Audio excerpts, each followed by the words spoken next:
The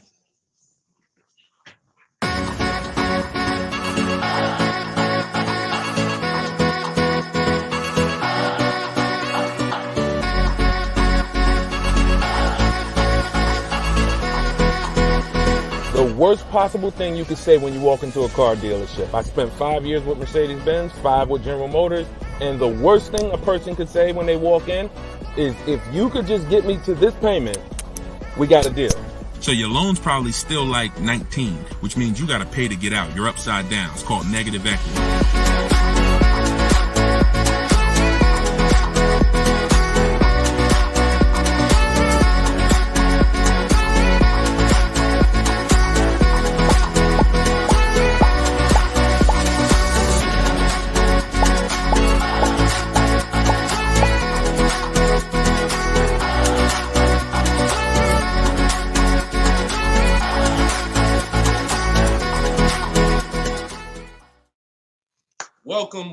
Welcome to episode 4 of Car Shopping Questions and Answers. We are live on 4 platforms: Instagram, YouTube, TikTok, and Facebook. Okay, we already got people asking questions on TikTok. As you come in, we do these shows at 12. Hold on, I want to give my camera time to focus because I'm doing a lot of moving. We do these live shows, it'll focus in 1 second, at 12 p.m. and 3 p.m. Eastern time. Hold on, I'm out of focus. There we go. 12 p.m. and 3 p.m. Eastern time. Now, we broadcast these shows throughout the day because a lot of people can't make the live broadcast. You want to tell your friends about it. If this is your first time with us, you've never been on a live with us before. Oh, wait, hold on. They're saying that hold on, can't hear. No sound. All right, hold on. Let's see. How about that? We're good on TikTok? Let me make sure we're good here on, give me a clear if we're clear on Facebook now. Give me a clear. We always got to do the housekeeping, y'all, and I need your help. Before we get busy, let me know audio is good. I see we're clear on TikTok. How are we on Instagram, on YouTube, on Facebook? All right, perfect. I see the thumbs up just came through. Okay, so this is episode 4. We do these live shows 12 p.m. Eastern time and 3 p.m. Eastern time. So you'll see the broadcast throughout the day, but if you want to actually be live with us, then you want to join us on any of the 4 platforms at one of those 2 times: Monday, Tuesday, Thursday, and Friday. So we are live. My name is Deshone the Auto Advisor. I am the author of the digital book, Cars from Home, 7 Steps to Saving Time, Money, and Avoiding Dealerships. You can get your copy for 75% off during the show over the next 30 minutes in my TikTok bio and my Instagram bio. Or I'm going to put the banner up here. You can go to deshonesbook.com. We have a link in the comment. We have a comment link in the comment section. So I want you to start typing your questions. We get very, very busy. Have your notes ready. Be ready to unlearn what you've learned about cars, because we get below market deals, and that should be your only mission when you are car shopping, is to get below market deals. All right. Now, one thing that I want to discuss. Okay, matter of fact, let's go. Go ahead, throw that up. Let's go to Frankie's question. So this is from TikTok. Can you please give me the percentage breakdown on leases again? Okay. The 1% rule has been around since probably before I ever even got into the car business. The 1% rule says that if your lease payment is 1% of the MSRP, or less, you stole the car. No down payment. So I had a 2018 Jeep Grand Cherokee. It was a $35,000 vehicle. My lease payment was $330 a month. That was under 1%. That's how we indicate that. Now, how we're doing the math is we are taking the MSRP, taking the monthly payment rather, and dividing it into the MSRP. For example, $330, which was my payment, into the MSRP, which was 35,000, and then that gives us 0.009%. 0.009%. Good afternoon, Vivian. Good to see you. So that's how you do it. Now you can multiply by 100. If you want to really get the percentage, you multiply by 100 and you'll see 0.94%. So that has been around for a long time. Shout out to the sharers. I see you, Frankie. Thanks for sharing. Please DM me too. I'm still waiting on ideas for what we could do for the people who share the broadcast. I mean it. We want to make sure we are rewarding people who share, tag, people who invite people to the broadcast. So DM me these ideas. Those are the only DMs I'm looking for because we get too many DMs to really respond to them. We get probably 50 to 100 a day. So we can't respond to all DMs, but those are the ones that I'm looking for. Okay, shout out to everybody who shares. Now, that's been around for a long time. That's how you know you stole the car. It's not even a question now that we still need to get offers because like this is Freener right here. This is why you never want to get excited about one offer unless it's the lowest bid. Here's why. Freener, she just got a, hold on, I'm putting it up here on the screen. She just got a 0.88% lease on a Jeep Grand Cherokee hybrid anniversary edition. $65,000, $65,950 was the MSRP. Her best bid was $579 a month. She's in the video library. She has what we teach. Getting bids. See, so sometimes you could look and be like, oh, this offer looks really, really good. Should I take it? Not if it's not the lowest bid. It must be the lowest out of at least 5 offers. Because what I always tell you is 80% of dealers are overpriced. They're going to overcharge. So that's how you know if you won. Now we had to come up with something. When I started teaching people about leasing, I said, oh, shoot, some of you going to go out here and you've been buying your cars and you're going to walk into dealers and you're going to get a lease and you're going to think it's good because you're still paying less than somebody who actually bought. But we had to come up with something that was showing you when you were overpaying for a lease. And so I started doing some math because I love math. And once I worked the math out, I said, okay, how much are we paying before we're paying too much for a car we're giving back? 1% is the steal. But what's the limit? And I started looking at how cars depreciate, how much car, if you bought it, how much the car would depreciate. And I came up with 1.5%. So when we look at the same vehicle that is, let's say a $40,000 vehicle, for example, 1% is $400 a month or less. 1.5% is $600 a month. Now, what you look at is the total you're paying over the 3-year lease. 600 times 36 months, that's 21.6. So when you take $40,000, you add your taxes and everything, you're probably going to end up about 44. 21 is about the threshold where you're still paying less than if you had bought. You're still losing less value, but and you're tying up less money. But at the same time, that's the limit. Above 1.5%, there's no value in this lease anymore.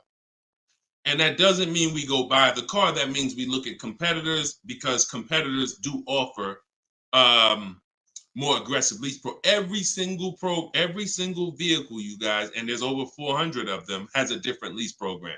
Sometimes even the trim level is different. The Touring has a different lease program than the Limited. So we don't deal with overpriced leases. And so that's why I created the 1.5% rule. That's how it became to be, based on the fact that I knew a lot of people, as they unlearned that bad advice about leasing, as I taught it and as they heard it from other people, they were going to go and get leases. And it's important that you know when there's no value in a lease and you shouldn't be accepting a lease. And that doesn't mean, and look, let me be very clear. That does not mean, that's why I explained the first part of this question, of this answer. You don't walk into a dealer and say, hey, I'm trying to get under 1.5. You don't walk into a dealer and get a lease quote and then you say, hey, well, look, I got to be under 1.5%. No, you're doing this wrong. Again, my mindset and what I'm trying to get you to use is Cars from Home, where you should be. The only reason you should be in a dealership is to test drive cars. If you're buying new cars or leasing, test drive, you're in and out of there in 20 minutes. The next time you're back in a dealer is another 30 minutes to pick up your car if they don't deliver. That is the only reason. We never talk numbers in a dealership for a new car or a lease. Are we clear on that? These are rules where it's like, if you want to use what I teach, and I want you to use it so that you can get the results that Frina got, that Danielle got, that we've worked with over 8,000 people in the last since 2021. I want you getting those results. And in order to get them, you got to know what the boundaries are. Deshone says we never talk numbers in the dealership because you have no leverage there. Your leverage is at home, in control, communicating with multiple dealers, and where you can't get emotional. Okay? Clear? So that's the 1% rule, and that's the 1.5% rule, Frankie. Great question. Okay, shoot the next one in, Dolan. Great question. All right, this is Tony on Facebook. And remember, look, y'all, we are live right now. So some of you have seen the rebroadcast, and you're like, Deshone, okay, this is 3 p.m., 12 p.m., we're live. Okay, so this is the time to ask your questions. You're not watching the rebroadcast, and this is also the time to tag a friend and make sure they're here so they can get their questions answered. Shout out to the sharers. And could y'all keep tapping the screen on TikTok and running those likes up? This gets TikTok's attention and gets more people over here because we got to do this together. All right, Tony from Facebook says, hi, my lease is up in a month. I wrote to get 3 quotes from dealers. I only got 1. That's normal. The other 2 are taking their time. That's normal. I have a third-party restriction. Should I wait for the other 2 quotes or just run with the 1 quote? I never run with a 1 quote, and I get 5 quotes. So you're mentioning 3. I never mentioned 3. 80%, again, a lot of what we're talking about, y'all, is math. I'm unfortunate where I have the data. I got probably 5,000-6,000 people who have my book. We probably got close to 2,000 people in the Cars from Home library in my coaching program. That's a lot of data to prove that it's 80% that are overpriced. That's 4 out of 5. So the reason why we must get 5 quotes is because 4 are overpriced. So 3, not enough. Now, if you're doing this manually, this is still easier than you walking into a dealer doing it by phone. But at the same time, I do online. I go to their website. We are connecting with dealers through their website. You don't want to do this with third-party websites that say, hey, we could connect you with multiple dealers. You don't want that because now they're trying to sell your information to the dealers, and this is not what you want to do. You want to create a Gmail account specifically for shopping. We go to 25 dealers' websites. In my book, I link you to all the dealers so that you can just put in the zip code and then it'll pull up all the dealers around you for every brand. But you can do this yourself. You can go there and you can actually put that. You go to each dealer's websites. We do a copy and paste message. I have a template that I use that the people who follow my stuff use. And the template tells, you need to tell them exactly what you want and what you're open to. Colors wise, this is why we build our car. We always build our car, go to the website, build the car, because we tell them exactly what we want and what we're open to. This takes us 20 minutes to contact 25 dealers online, copy and paste. We're telling them what we're looking for. Hey, these are the colors I'm open to, blue, black, or silver. These are the trim levels I'm open to, limited or touring. We're telling them this is these are the package, these are my must-haves. I need the big sunroof. All of that has to go in to see, it's not that you're not car shopping online. You're just now you're car shopping against people who their job is to make money. And so if you don't have what I'm telling you I've responded to hundreds of internet requests when I work for the dealers. If you're here for the first time, type a 1. If this is your first time ever being on a broadcast with us, type a 1. I want you to know a little something about me. I was inside car dealers for 14 years, responding to these quotes. So the reason why I'm giving you the exact strategies is because I know there's so many things that you're not trained to give the dealership that they need. They can't give you a quote without it. They can't shop correctly, without it. Okay, shout out to the first time people. Could everybody type welcome to the first time people? If you've been on here before, type welcome to the first time people. Now, once you give them that information, you're copy and pasting that. Copy, paste, copy, paste, copy, paste. You're doing that with 25 dealers. And then that creates the conversation to see where the dealers are actually coming, where the deals are coming from. But you need to see who has a car first. You need to see who has a car first.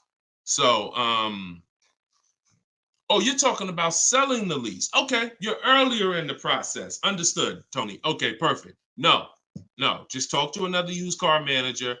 And you want to have conversations because one, your car is worth different things to different people. You need at least 3 for that. You're on point. Yes, 3 quotes for your lease buyout.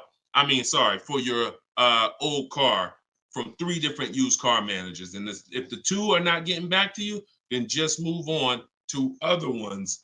But be aware, you should be using those values you got online from the online buyers to see if you have equity, because not everyone has equity. The whole purpose of the equity assessment is to make sure you're not leaving any money on the table. That's the purpose.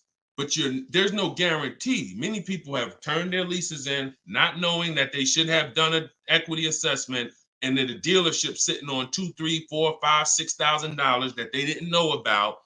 That's what we want to prevent. So if you do those offers and you see you have $3,000, $4,000 in equity, now that's when you bring it here. If you do those offers and you're at a break even or $1,000, then that's not always worth it, because those used car managers are not going to match the highest offer. So be aware of that. But if you have equity there, then yeah, 3 used car managers, that's how you make a move. Okay? Fight for your money. This is your money. If you end up making $1,500 out the deal even, and it took you 2 hours, where do you make $750 an hour at? $750 an hour. So this is your money. And if you don't fight for your money, someone else will definitely cash the check. All right? Tyler said, send the next one in. Tyler said, F&I director here in Houston of 2 large stores. Your content is great. I appreciate you, Tyler. This is the 20% right here. See, the 20% can always admit when we're doing something to help the market. The 80% will come on here and be like, oh man, this guy couldn't make it in the car business. Now he's teaching. All right, go ahead. Shoot the next one up, Dolan. This one's from Facebook. What's up, John? Instagram, y'all not typing enough questions. And Instagram, just so you know, the easiest platform to share on is Instagram, because you hit that little arrow, it looks like a paper plane, and it'll let you go down your Instagram friend list and send this broadcast out to probably 10, 15, 20 people. Okay? Don't cheat your friends. All right? Shout out to the sharers. John from Facebook says, is it hard to purchase with a charge-off on credit 3 years old? So everyone who has credit issues should be following Shonda Martin. She's on all the platforms, Road to 750 plus. And you should be working on getting your credit to the point where you can qualify for the best programs. And you don't need an 800 credit score to qualify for the best programs. You usually need close to 680, 690 will usually qualify you for most tier 1 leases. Now there are some cars that have super tier where you tier A1 plus, but that's not most leases. That's not your standard everyday cars that most of us are leasing or buying. So the question is, the answer is, if you don't need a car, then you should be working on your credit. If you need a car, then there's nothing you can do. You need to make a move. And so I recommend a company like Limbuzz. We're always going to give the dealer a chance to match or beat our offer. So whoever we end up buying our car from, some of you have been taught never let the dealer participate.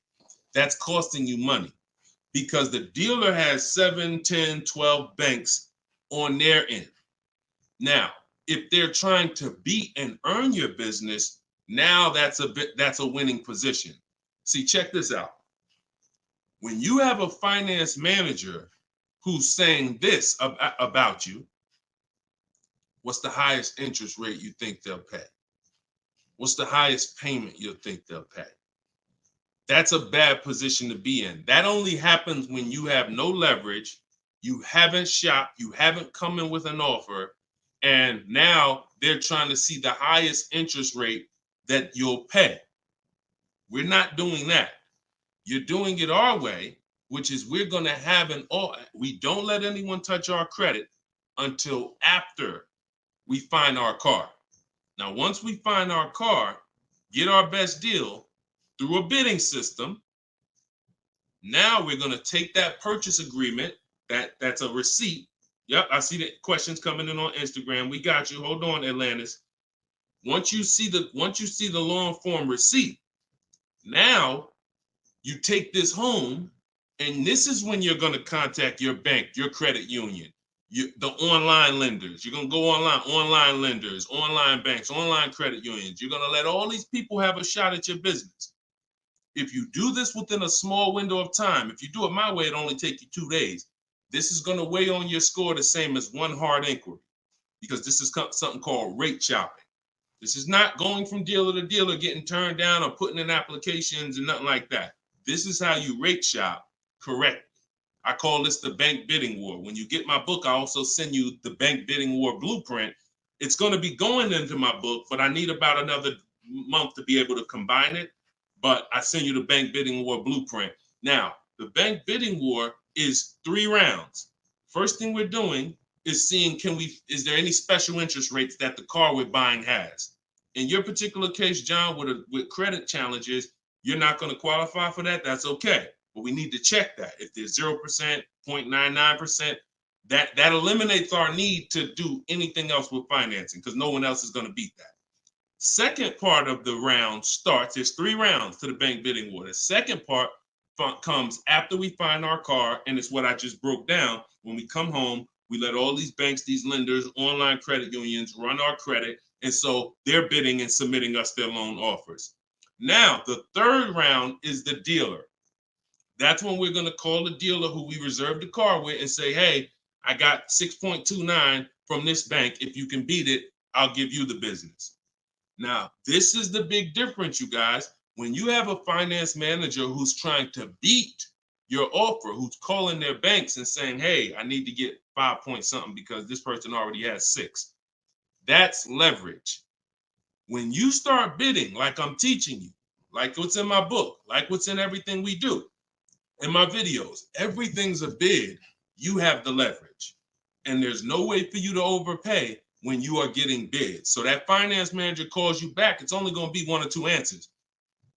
Hey, Stuart, man, listen, I tried my best, man. I reached out to every bank I got. No, I can't beat that rate, man. I appreciate the opportunity, but you can go with your own financing. In which case, you guarantee you got the best loan. Second thing is, hey, you know what? You had a good rate, man, but I got somebody to beat it. So we can do it right here for you. Perfect. In which case, you guarantee you got the best loan. See, you don't have enough people competing for your business. That's where your buyer's remorse is coming from. That's where your lack of confidence is coming from. That's why you're driving off from a dealer saying, hey, you think we could have got more money? You think we could have got another $1,000 off? That's all buyer's remorse because you don't have enough people competing. So I want you to stop that. I want you to use what I'm telling you to do. All of this is in my book for those of you who like Deshone. I don't even want to remember all of this. It's all in my book, Cars from Home, 7 Steps to Saving Time, Money, and Avoiding Dealerships. This is what I've been teaching for 3 years. And this is what I've been doing since 2015 myself personally. So you can get your book for 75% off. Cue up the next question, Dolan. Oh, John, in your case, though, when you get that buyer's order, you would be reaching out to Limbuzz. So after you find your best car deal, you would be reaching out to Limbuzz and seeing, what their rates would be for you and then you will be going with, still giving the dealer the opportunity to see if they can beat it. Because once a dealer knows you got an approval already, they kind of have a little more leverage to be able to see if they can beat that approval. But in any case, even if they can't, LendBuzz is pretty generous. But we don't do this until after we find our car. Okay? Great question. Shoot the next one up, Dolan. All right, this is Gemini from Instagram. Can a dealership legally raise the price from what is being offered online? Listen, nobody's suing dealers. So it's not really about what's going on legally. It's probably more ethics than anything. And we don't expect dealers to be ethical. We don't need dealers to be ethical. They've proven that the majority of them aren't ethical. So when you're not ethical, you walk the fine line between breaking the law and not. You walk that gray area. I overcharged you. I know you could have paid less, but I know, whatever. But I know I could have sold you the car for less. But I'm gonna tell you that this is the best. Like, all of this stuff is unethical, but it's legal. So when it comes to what we're doing, our job is to protect ourselves. And you can't go into a car dealership expecting them to protect you. You can't go into any business transaction expecting the person you're negotiating against or the person who's selling you a product to protect you. That's why we exist, because there's no one out there. If it hadn't been done, you'd been good. If there were, even if the I think it's the Federal Trade Commission or whoever regulates businesses were stepping in to protect the public, then we wouldn't have a need for what we do. But that doesn't exist. So it's on you. It's buyer beware. It's you protect yourself. And so I provide the tools for everyone who wants to take action to protect themselves. All right? But no, we don't expect dealers to do anything other than what they've been doing. Go ahead, shoot the next question up. Let's roll. All right. Why shouldn't a person focus just on monthly payment, monthly car note? Okay, good question. Hold on. Let me make sure I can see Instagram. All right, so this one's from Instagram. Promise Tammy said, why shouldn't a person focus on just the monthly car note amount? So if we did a little math and you go, all right, if you walk into a dealer and you're looking at a $40,000 car and you say to the dealer, how much does that car cost a month? And they're smart, if they're trained, they're going to say, well, it's not really about the car payment right now. Do you like the car? And once you say, yeah, I like the car, let's get down to numbers, they're going to ask you, they're going to try to figure out what you could afford. Like, what's the most you could afford? Or I can't afford any more than $450 a month. Now, some of you know every $1,000, every $5,000 on the purchase price of a car is how much per month. Some of you know. I know we got a lot of new people on here, but for those of you who've been tapped in with us, how much is every $5,000 on a car loan? So, and the reason why I give you guys this parameter is so when you look at that $40,000 car, thank you, Frankie, got it. You should automatically know every $5,000 is about $100 a month. Yep, you got it, Michael. All right, I see you. We got people tapping on every platform. Good job, Carmelo. So the reason why, see, those of you who focus on just the car payment, you are some of the people who the 80% of dealers are going to manipulate the most and make the most money on. Because when you come in, if you don't realize that $40,000 car is in no way close to $450 a month, now you have someone who's going to try to manipulate the loan to make that car $450 a month somehow. Now, it's usually going to end with you having a super long loan. So I've had people come to me years ago, friends that would say, Deshone, what you think about this deal? I say, man, let me look at the paperwork. And I see, man, you know the loan is 96 months? Nah, man, I didn't even know that. Yeah, the loan is 96 months. What is that, 8 years? 84 months is 7 years, 96 months is 8 years. So you're out the door at an 8-year loan. Now, I'm not gonna assume you know why that's bad. So I'll say that an 8-year loan leads to too much interest, and it's what it is, because if they got you an 8-year loan, it's certainly at a high interest rate, because banks know that those loans, people who need 8-year loans are risky. People who need 8-year loans, they got to protect themselves, because typically the car may have problems in the long run. When you go down, see, the whole point with a shorter loan, 5-6 years, some people want to be conservative, you take 4 years, but you want that car paid off by the time maintenance comes, by the time repairs start being needed, because cars need repairs every now and then. So you want the car paid off. They know that if we give this person an 8-year loan, typically they're probably going to have issues around year 7, year 6, even depending on the age of the car. So the length of loan, I teach something called the rule of 72 and the 10th birthday. I will not in any way co-sign anyone getting a loan longer than 72 months, which is 6 years, because we don't have, see, what's the longest loan, a mortgage, that any of you would take? Let's keep a real fast dialogue going. All of this is to really answer the question that Tammy's asking, which a lot of other people have. So we need to indicate why this makes a difference. The longest mortgage most of you are going to take is 30 years. Mortgage. There are 40-year mortgages available. There's 50-year mortgages available. No one on here said, yo, I do a 50-year mortgage. Why?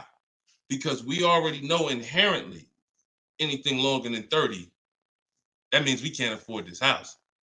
That means we're looking at the wrong house. So we had to make sure we created boundaries so that you understand, okay, if I got to take a loan longer than 6 years on a car, that's telling me I can't afford the car. So once I get my best price, I should already be able to afford that car with a 6-year loan or less. And I combine that with the 10th birthday. So when you look at your car, you should have your car paid off by the 10th birthday. You're taking a lot of risk if you got a loan on the car past its 10th birthday. A lot of the times I was in a dealership, people came in with problems, big repairs, and they still had car payments. Car's 10 years old, 11 years old, and they still got car payments. You could run the risk of being in trouble, because that car could be in the shop. Some of you have experienced this. Car's in the shop, and you still got a monthly payment due every month. Now, this is disaster, and that's what we're trying to prevent. That's why we don't focus on the monthly payment. When we're purchasing a car, we are only focused on the price of the car. We need to, before we even think about monthly payment, how about this? We need to make sure we're getting the car for the lowest price possible. Because some people go in and like, hey, the car's 40 grand. Well, what if another dealer will sell it to me for 35? Once I get the lowest price, then I'm concerned with what my monthly payment is going to be. So there's steps to this. But yeah, don't focus on monthly payment, and just stay committed to what we're teaching, and you'll learn, and you'll see why, even more information of why that's bad. But we want you to understand the numbers, okay? Typically, you focus on monthly payments, you don't quite understand the numbers, but you will. All right, this one's from TikTok. Can you give us some tips about co-signing? Ooh, I have a very, very, very strict rule when it comes to co-signing. Now, some people, you're not going to like this. Some people will tell you this is bad advice. It's just my opinion. I've seen tons of horror stories. I've seen people walk into the dealership. I've seen young people who will co-sign, who will use up people's credit, co-signing, and just burn them, because no one cares about, if you don't care about your own credit, you certainly don't care about someone else's in a lot of cases. So, but I do have some rules, because sometimes it's going to make sense. When you can pay, if a person does not pay, then you're good. Example, my daughter, we're going to get her a car. I'll co-sign only if I can pay the note if she doesn't pay. So let's say she's working, she's paying X amount per month. I'm co-signing. But if for example, she loses her job, anything happens, I can pay if she doesn't pay. That could be for the spouse. If they don't pay, I will pay it. As long as that's the rule, then you're protecting yourself, because where you get in trouble at is if you can't pay, if they don't pay. He told me he was going to pay it. He's missed 2 payments. Your credit doesn't get, no, they don't care. So you got to be willing to say that. This has to be a person that I'm willing to pay if they don't pay. That means I got to have that type of relationship with them. Or if I can't pay if they don't pay, I'm not co-signing, because I cannot depend on things that will go wrong. Life will happen.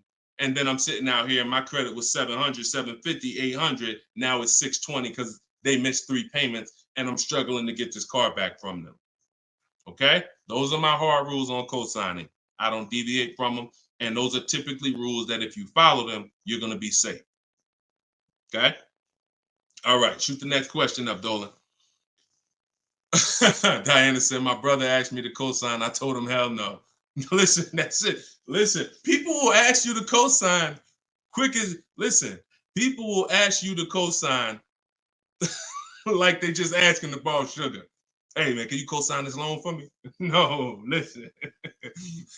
It takes a while to build up great credit, and it takes seconds to destroy it.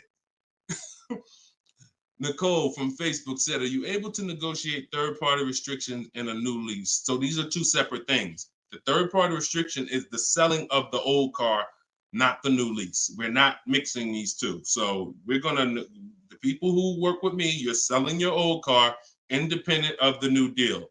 The new lease is its own transaction. We split everything we do into separate transactions. See, the car business has taught the public to give them up to 3 transactions. Buying a car from them is 1 transaction. Getting a loan from them is a 2nd transaction.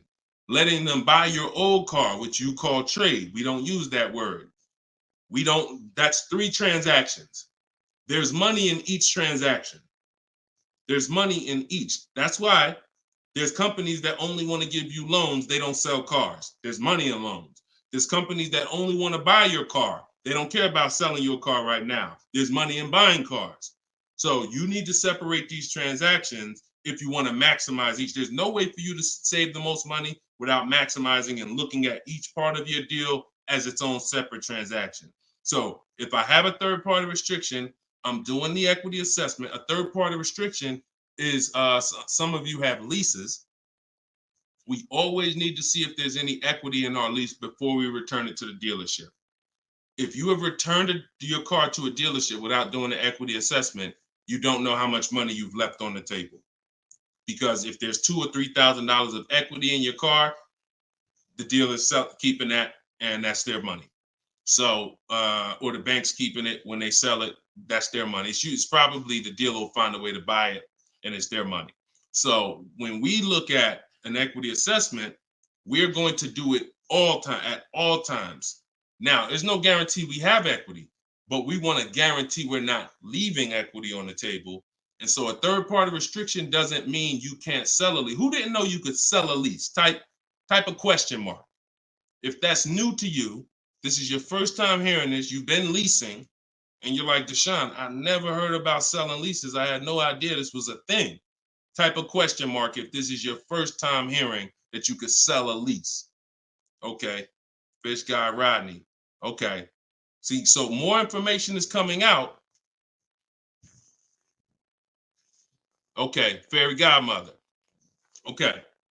Emil.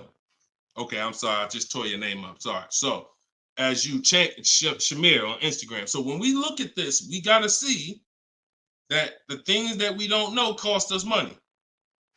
So now it's like, once they saw people, because we helped out probably thousands of people in the pandemic sell their leases, used car values, resale values were crazy. So we had people making $5,000, $10,000, $12,000 selling their leases.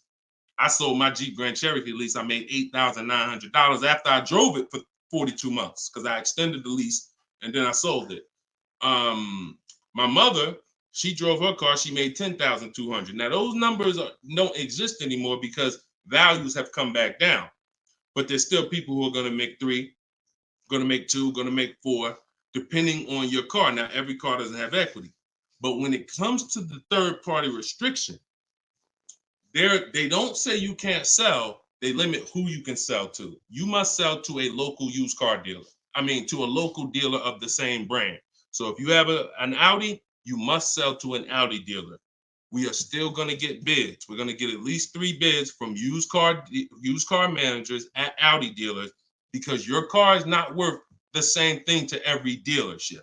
Your car may be worth 19 to this dealer, 19.8 to this dealer, 21 to this dealer, which is why we must get bids. Y'all gonna hear me say that word. Your favorite word, if you stick around and you use what I'm teaching, when you start mastering my strategies, your favorite words are gonna be bids, multiple offers, because that's how we save all the money. So okay, so that has to be handled, Nicole, separately. The selling of your car, the who I'm gonna sell that car to, you find that person first. Then you go shop for your replacement car. And then once you go sign that deal, you sell the car, you do it the same day, and you maximize both transactions. Okay? And all of this, guys, shouldn't take you any more than 90 minutes. This is not something that's going to take you hours. See, my whole thing is to show you how to get great deals in 60, 90 minutes from home. That's why my book is called Cars from Home: 7 Steps to Saving Time, Money, and Avoiding Dealerships. You can all get a copy for 75% off for the next 30 minutes. Just go to my TikTok bio. You won't leave the broadcast. Grab your copy before that timer hits 0. The price goes back up to $97. Or you can go to my Instagram bio, or click it if you're on Facebook or YouTube. Go to the comment section and you'll see a link to deshonsbook.com and grab your copy for 75% off before the timer expires. All right, go ahead, Dolan. Shoot the next question out. Should I feel bad if I get 1.3? I'd only feel bad if I got 1.3 and if it was my only offer. If it was my only offer, or if I only got 2 offers, then yes, because I'm going to tell you why. I'm going to show you something. When I look at what I see, hold on. Okay, hold on. We saw Freener. Some of you saw Freener. That's 0.88. That's just ridiculous. 0.88. But look,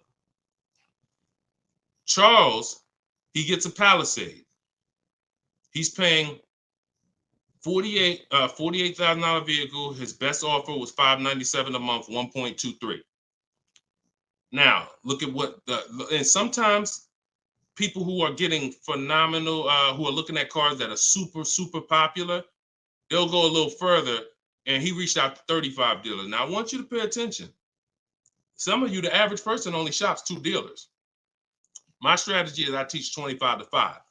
But once you see my copy and paste system, which is in my book, I have a copy and paste system where we're on their website. You'll see that I could talk to another 10 dealers. It only take me 10 minutes to open up contact with another 10 dealers. We always use a separate email. Do not contact dealers from your personal email. I'm warning y'all. It's not going to work. You're trying to go through your work email, and then you got your personal stuff, and then you're seeing the car dealers. Don't do it. Create a separate Google email, and that's how we do it. So he said, I reached out to 3,500 dealers, got 10 quotes back. So that $597 a month, 1.23 is the best out of 10. So so I always tell you, when you do it right, you're going to see offers that are $150 to $200 a month more. That's when you know you've exposed the 80%, and that's when you know you shopped the right way. If you don't see that type of spread minimum, you haven't shopped enough offers. So that's the only time I would feel bad, GKA, is if I didn't get at least 5 quotes, because I don't know if 1.3 was the best. I'm gonna tell you a funny story too, because Freena's in our coaching program, and Freena reached out and she said she was looking at a Jeep Grand Cherokee. Get ready for the next question, but I'm gonna tell y'all, I want to hammer this home so y'all understand the importance of multiple offers, and you don't get lazy, because the things I'm telling you might take another 30 minutes, 40 minutes, and they save your family $3,000. You can't put a price on. Well, you can put a price on that. So Freena was shopping for a Jeep Grand Cherokee Limited. She comes to the group and she said, Deshone, this was the best offer on a Jeep Grand Cherokee Limited. It was like 1.2 and change. But she said, the guy that made me this offer said he has this 4xe. It's a hybrid. And he said he could actually do better on that one. She said, what do you think I can? He told me what it would be. It would drop the price here. I said, if you're open to that, then you need to run your quotes again and get 5 more offers on that vehicle, because it may have a better lease program, in which case you need to open it up again.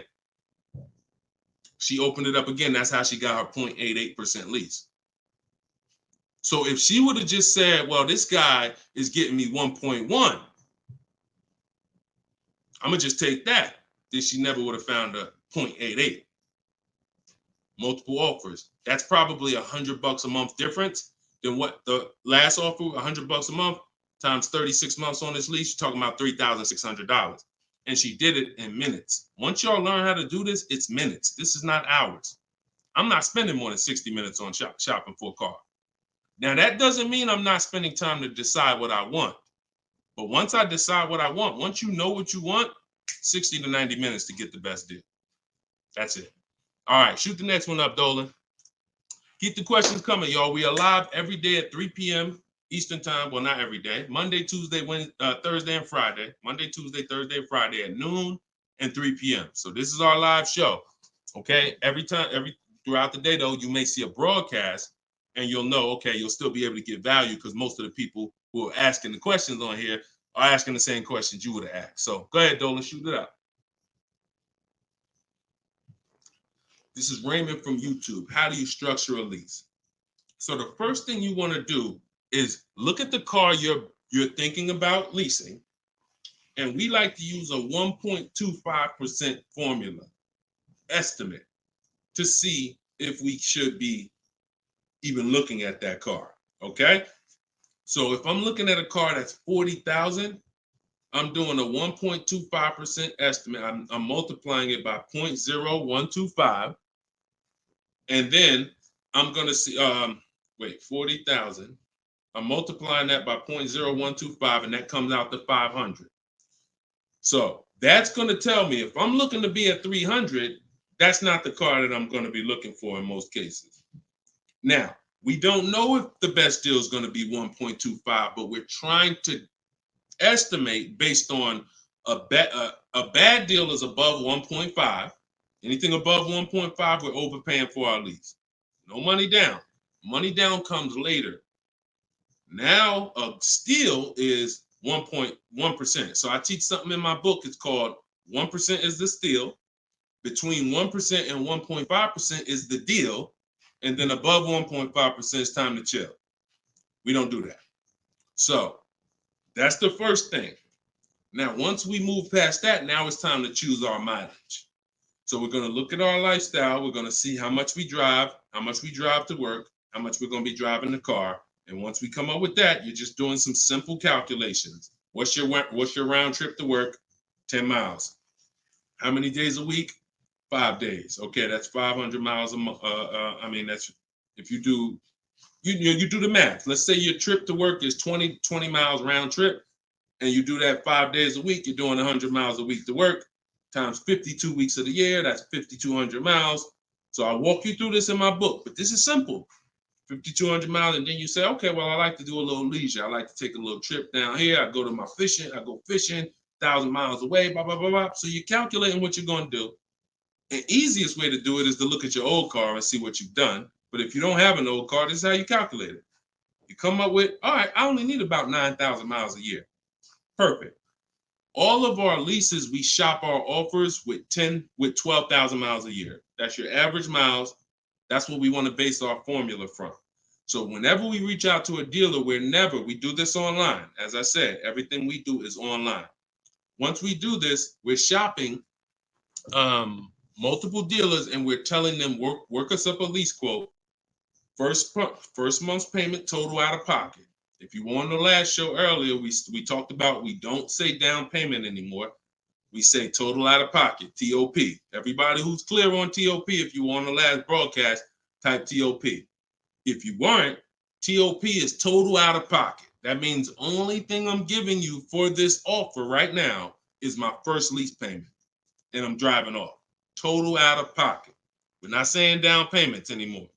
Okay? So now, we're structuring our lease with first month's total out of pocket, 12,000 miles per year, and that's how we're sending the offers out to the dealers. All online, all copy and paste.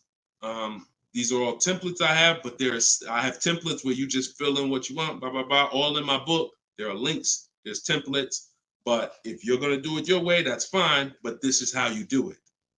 And this is, you can sit in your computer and just copy and paste, and now you're looking to get 5 quotes. That is the mission. 5 quotes, and that's it. That's how we structure our leases. Once you're done and you get your best quote, now that's when you adjust your mileage. So once you identify the best dealer, the winning bid, now you're going to say to that dealer, hey, can you adjust the offer to 10,000 miles a year? Can you adjust it to 18,000 per year? Can you adjust it to 25,000 per year if you're a high mileage driver? And you adjust it from there. But that's it. You do this over and over, rinse and repeat. Rinse and repeat. All right. Great question. Shoot the next one in, Dolan. All right. Shout out to the sharers. Thank you, Liba. I see you. Thank you so much. This one's from Preston on YouTube. What is the best way to finance a car out of state? It's no difference.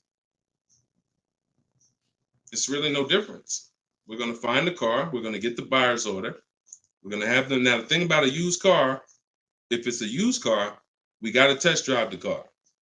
So what you may want to do is, if you're picking up a car out of state, you may want to go there, lock up the car, grab a cheap hotel for the night, stay there, because you don't want to eliminate the bidding process.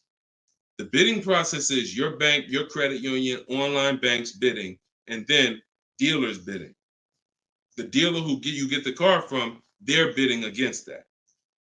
Some of you don't really understand how much money is in finance. On a $40,000 loan, 2 points on an interest rate could literally be $2,500. So we got to understand there's a lot of money in loans. So if I'm driving to pick up a car out of state, what I'm typically going to do is go test drive that car. If I like it, I'm locking it up with a deposit. I'm taking that buyer's order. I'm gonna go back, depending on how far it is. If it's 3 hours away, I'm probably not gonna drive home and then come back. Depends on you. I'll probably just post up in a hotel. Go do my financing online. Let all these banks and credit unions run my credit so I can get their offers, and then I would call the dealership the next day and say, hey, this was my best offer. If you could beat it, I'll just come get it from you. And that's it. I'll spend $50, $60, $100 on a hotel to save $3,000, $2,000 on interest, on my interest rate. But everything else is the same. So we can't be scared to go out of state. If many of you who are using what I'm teaching, you're going to see. Look at Eddie. Who was Eddie who drove? Hold on. Short conversation. John, hold on. Market. Trying to think. I'll see many of who I'm going to share with you. You'll see, they'll say when they're picking up their car, I'm driving 45 minutes. I'm driving an hour and a half away. Look at Sean. Perfect example. Sean, he's also in our coach. Now, I don't want you to think, oh, I got to be in Deshaun's coaching program. There's just some people who are. The information's in the book. We got the video library. For those of you who are like, okay, I like videos to go along with the book. That's fine. I link you to some videos in the book. But then there's some people who coach with me, and I can talk personally to them. So Sean comes on here, and he comes into the group. He said, he sends this. Look at the amount. He said, I'm looking at some advice on this F-150 Lightning XLT. It's a $73,000 truck.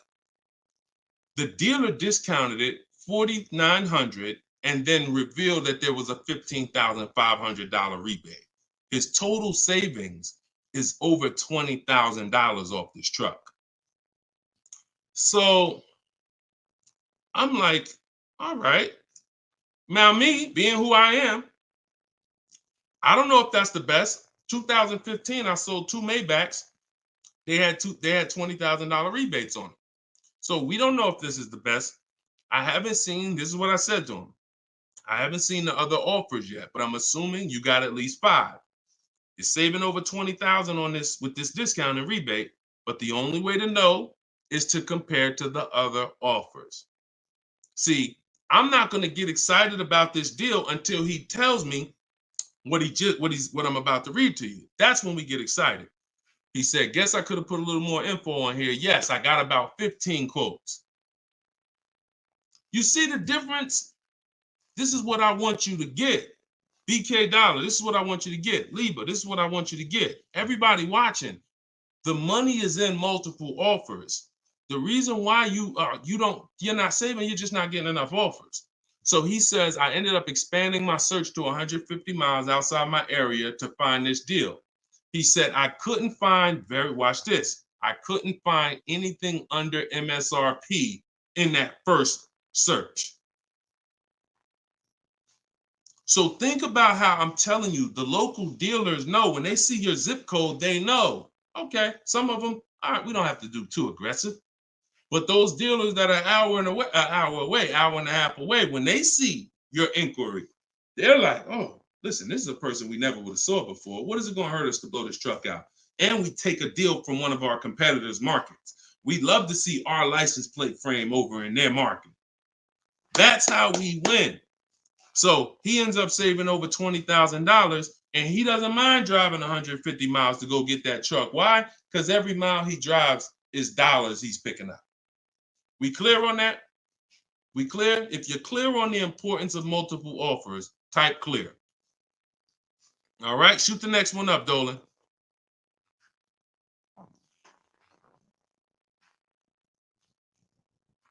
Okay, this one's from Instagram. Atlanta's Black Gabriel, or Gabrielle. I think it's Gabriel, my fault. So, in the market for a new Chevy or used Chevy Malibu, what's the best route, leasing or financing? How many years are you keeping the car? If the answer is 8, then you should be buying. If it's at least 8, see, I teach something. My book is called Cars from Home, 7 Steps to Save Time, Money, and Avoid Dealerships. Everything I do, when you go, the video library that we have, your best deal in 7 days, 7 steps. These are not going to change.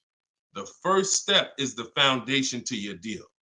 The first step is the foundation to your deal, which is lease or buy. Because you cannot get a good deal if you bought when you should have leased. It's impossible. Because the amount of money you're going to pay on the purchase is going to be too much if you buy brand new. And if you buy pre-owned, it's going to be about the same amount you'll pay. So when you buy, if you're not keeping your car 8 years and you buy a used car, 3-4 years old, and then you trade it in 5 or 6 years, you're going to pay the same amount or even a little more than someone who got a great lease deal and drove brand new vehicles. So it's all about how many years you're keeping the car. If you're keeping the car, if you're like Deshone, there's no way I'm keeping the car 8 years. That's not my style. Then you should be shopping from this day forward for aggressive lease deals. Now, once you find a car that you love, or if your spouse says, you know what, I don't switch cars like that. I keep a car 8, 10, 12 years. Then we purchase for them. We're going to purchase.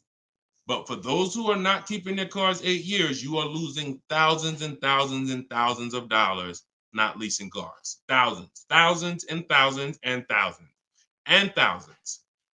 All right? That's the 8-year rule. It's the most important question. It's the first thing you ask when you are car shopping and you're ready to car shop. How many years am I keeping this car? 8 or less, we lease. Less than 8, we lease. More than 8, we buy. That's how we avoid the depreciation. So go ahead. It's a hard rule. You want a follow-up question to that, or anybody want to? Because I know some of you are like, Deshone, I was taught never lease. Whatever. You want to follow up to that question? That's perfectly fine. But that's the rule. And it's the rule based on money. I've seen thousands of scenarios, and I spend years and all my time shouting from the hills so people could understand how much money they're losing by not getting good lease deals or not leasing at all. Okay, go ahead, shoot the next one up, Dolan. Okay, this one's from TikTok. All right, Peyton. Do dealerships finance used cars too? Yeah, sure. Absolutely. But we don't finance, dealers are our last offer for financing, never our first. So what you should do is you should go watch the replay from earlier, episode 3. This is episode 4 of Car Shopping Questions and Answers. We do these lives Monday, Tuesday, Thursday, and Friday 12 p.m. Eastern time and 3 p.m. Eastern time. For those of you who are like, because I want you to be able to tell your friends.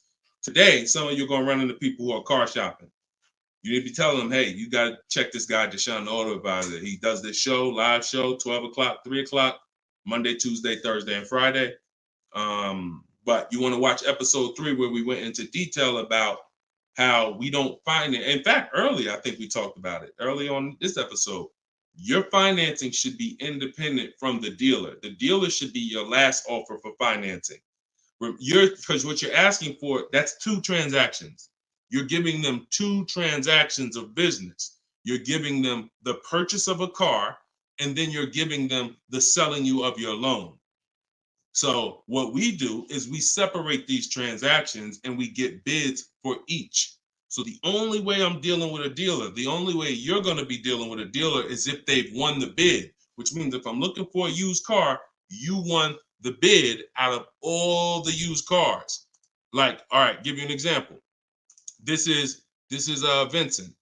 Vincent got a 3-year-old Lincoln Corsair, premium trim level, under 45,000 miles, clean Carfax, inspection, all from the comfort of home.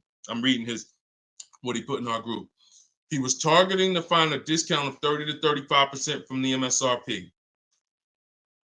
This is something that no one is teaching you guys about what you need when you're purchasing a used car.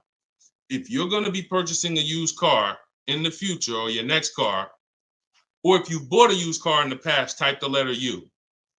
Type the letter U. If you're going to be purchasing a used car, or if you have purchased a used car in the past, I'm about to give you something that you have never heard before, but it is no way for you to know you got a great deal until you start talking the way Brandon talks here. You notice he said 30, he was targeting to find something 30 to 35% from the MSRP.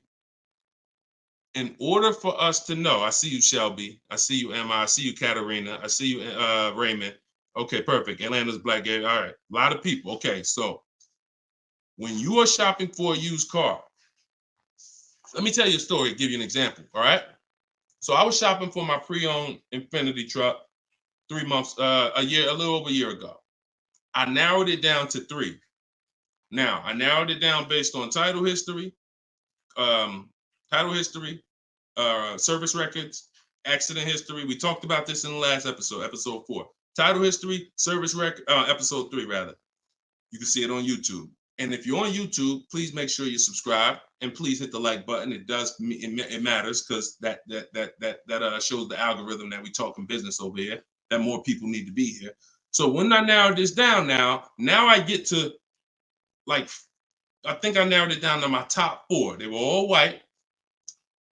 They're all within 30, they're all within $1,500 of each other. Now, here's the problem. This is where it gets complex for you.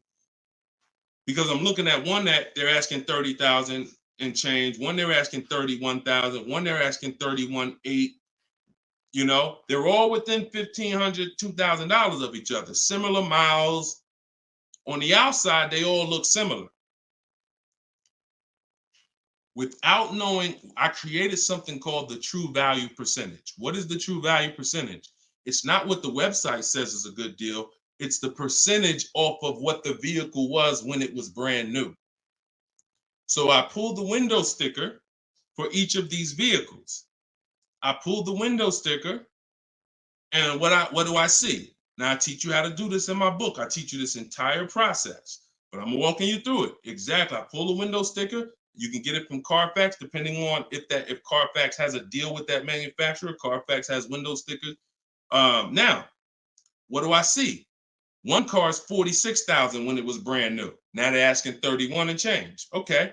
One car is 48 when it was brand new. They're asking 31 and change. One car was 52 and one car was 54.5. That's the one I got.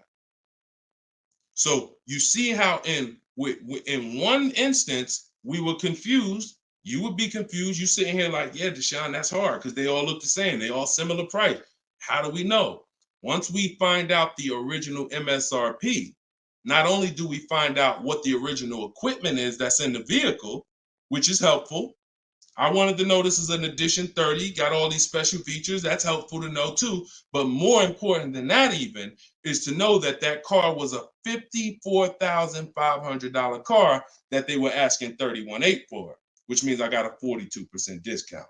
That is something we created called the true value percentage. And that's how we make sure we choose the right used car when we're ready to pick the final one. This is what we do here, y'all. If you this is why, like, this is why we've been blessed, because God knows we're giving you the information you need to win with. So all of this is in my new book, Cars from Home, 7 Steps to Saving Time, Money, and Avoiding Dealerships. If you want it all in one place, you can watch the show. You can watch my free social media videos. I got hundreds of them. Or you can say, Deshone, I'm going to get this it's 75% off in my TikTok bio. It's normally $97, but you can get yours for 75% off. And you can get it in my Instagram bio, or if you're on Facebook or YouTube, click the comment section and click that button that says Deshone's book and get you 75% off for 30 minutes. After 30 minutes, price goes back to $97. So, all right, but that's the true value percentage. And that these are the things that we never buy a used car ever without looking at the true value percentage. So when you saw what he said when he bought that Lincoln, as he was targeting to get something 30 to 35% off MSRP, and he ended up getting one for 43%. So that's what you need to know. Go ahead, shoot the next one up, Dolan. Great questions today. All right, Raymond on YouTube. Does it make sense to buy an existing lease? So when you're buying a lease, all you're doing is buying a used car. That's how you got to look at it. It's a used car. It's just, it may be your car. If you're buying your lease out, it's a very different. See, what I see most times is people want to buy their lease because they don't know how to shop. Because there's deals out here. We've been making deals since the pandemic. I started our video library. We started that in 2021, November. Middle of the pandemic, when people were paying ridiculous prices over with some, the 80%, they were cashing the biggest check they've ever cashed in their lives. Like in their lives, they were like, and we were getting deals all since then. Felicia came in. She was our first person in our program who got a BMW. She saved $1,950 January 2022. And so we when you get bids, you reveal. That's why we don't pay attention to nothing out there. I don't care what anyone says, what any dealer says does not matter to me. That does not matter, because I know that if we got deals all through the pandemic, oh, forget it. That's why this market, we're killing it even more. So, you know, if you're buying your lease because you're keeping it another 8 years, you say, man, Deshone, I used to lease, but you know what? I really want to buy something that I could keep for 8, 9, 10 years. Then sure, buy the lease.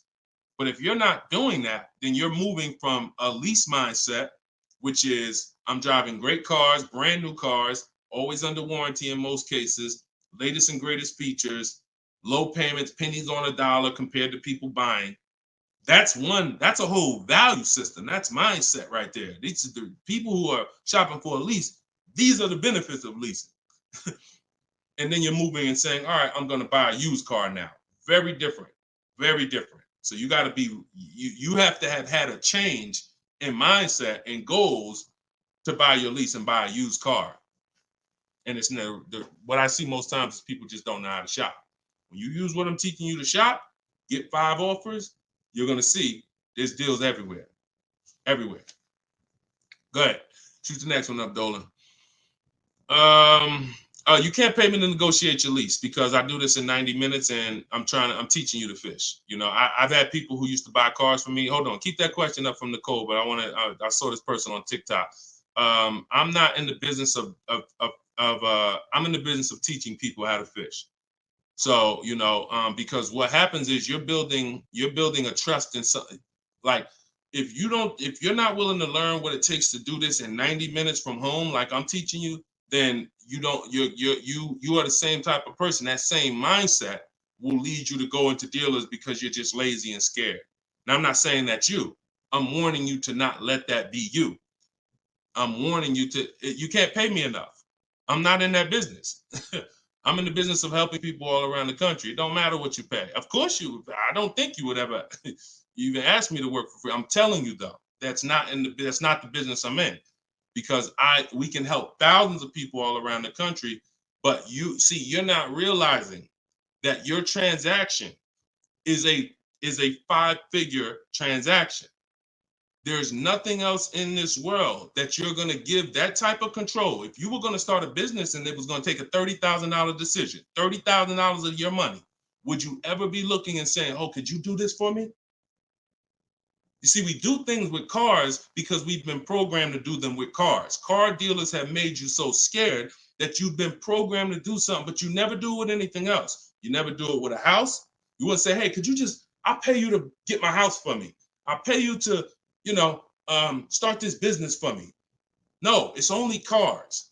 So when you realize that this stuff is easy, that old way of going into dealers and going back and forth, see, you're thinking of the old way. You're thinking, oh, I need somebody to tag along with me. Yeah, I got Deshone sitting over there next to me. I wouldn't be there because I'm at home. Where you see me at, where you see me at is exactly where I got my Infinity truck. I just told you about the deal. Where you see me at is exactly where I get my cars from. I sit right here, and all the people who got my Cars from Home book, who are in the Cars from Home video library, they're all right here. Some of them in the airport buying cars. Some of them at their desk at work making deals on cars. Nobody who's learning from me is in a dealership making deals on cars.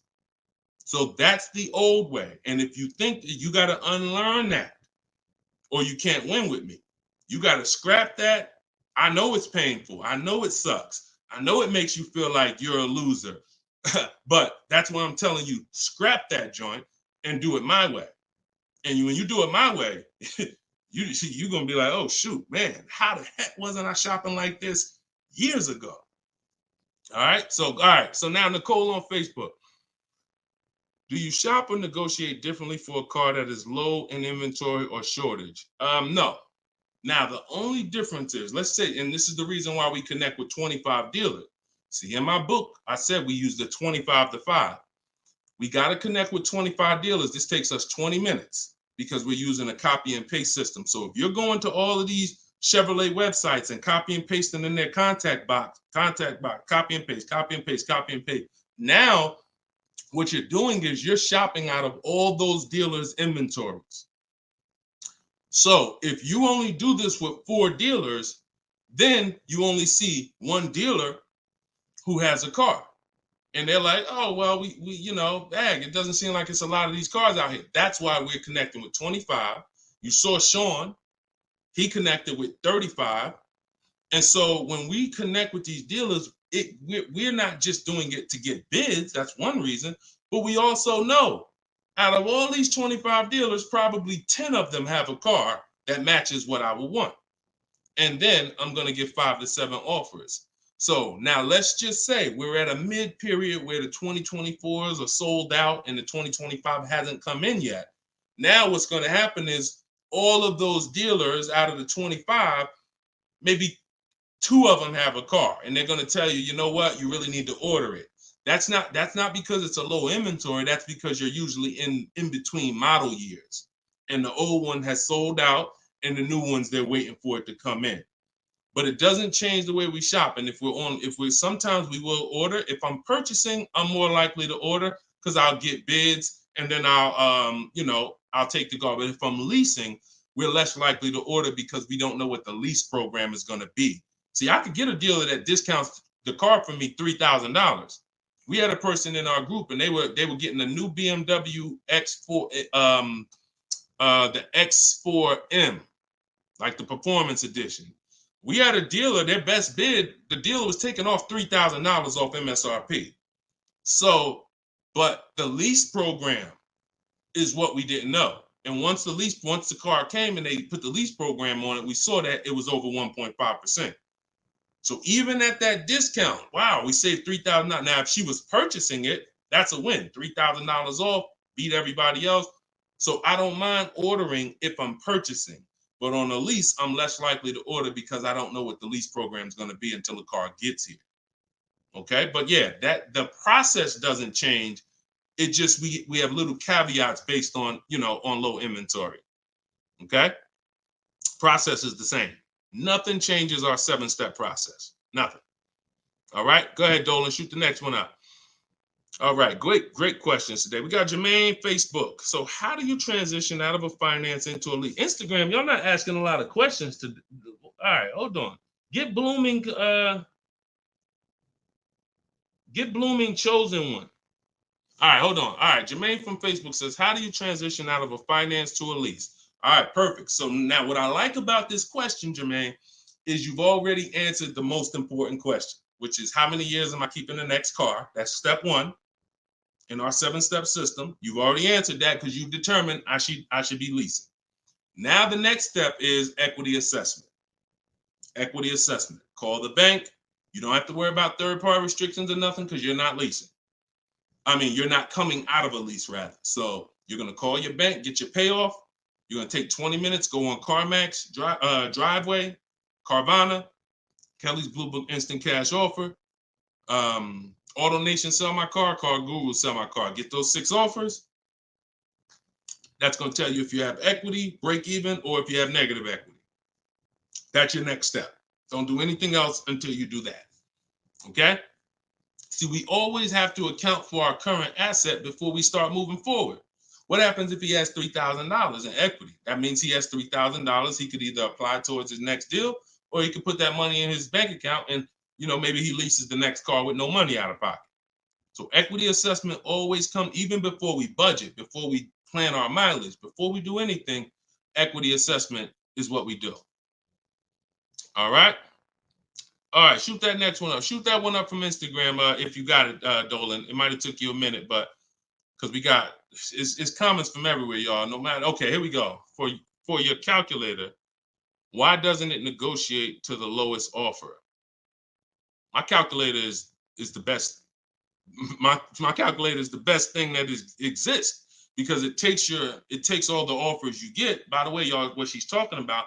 And you got to be specific because I do have multiple calculators that I've created in my book, multiple softwares where you plug in stuff and it spits out so one of the calculators that I have is the counter offer calculator. So we never accept a deal until we send a counter. So what we do is we take the counters.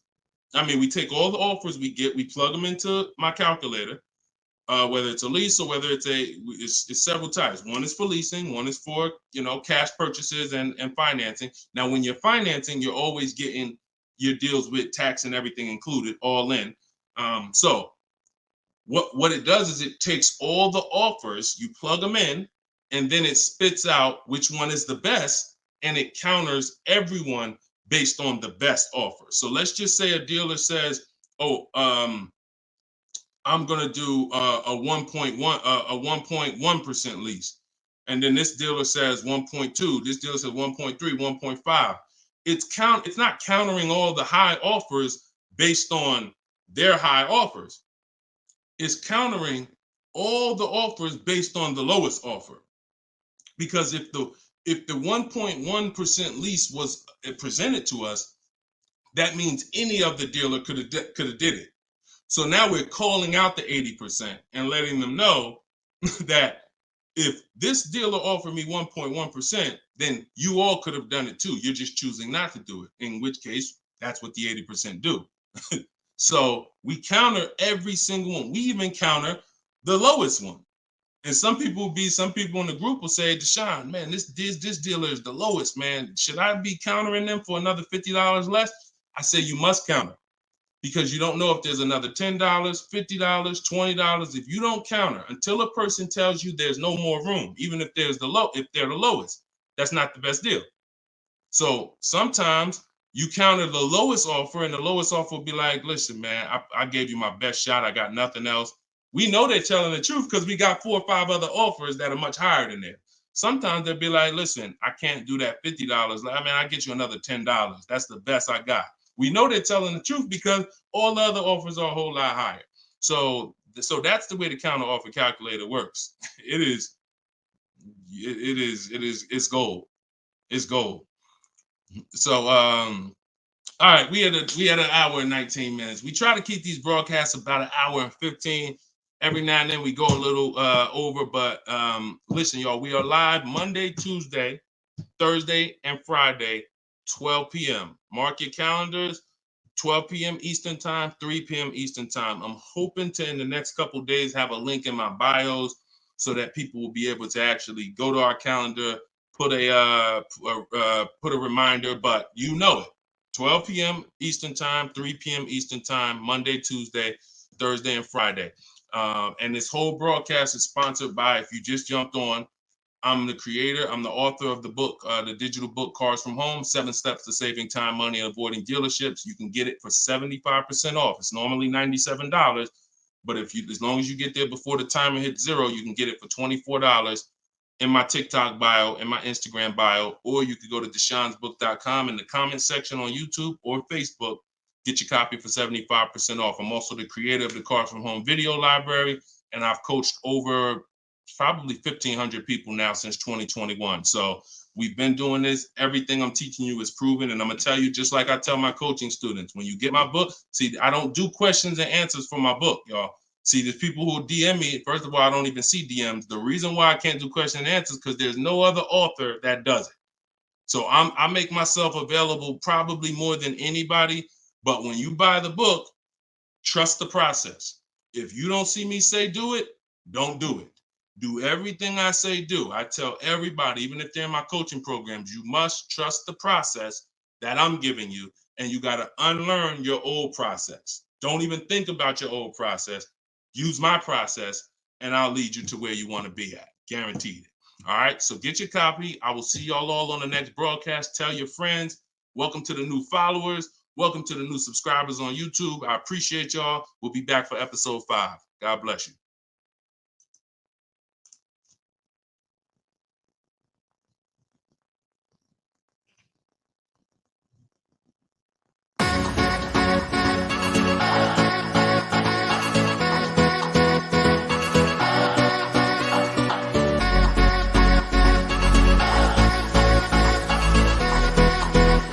The worst possible thing you could say when you walk into a car dealership. I spent 5 years with Mercedes-Benz, 5 with General Motors, and the worst thing a person could say when they walk in is, if you could just get me to this payment, we got a deal.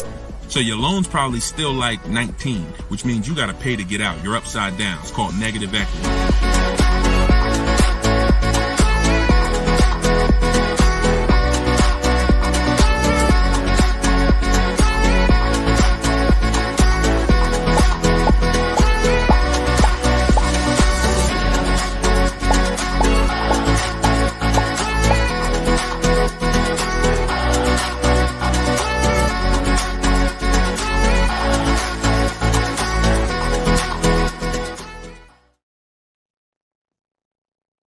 What's going on? What's going on?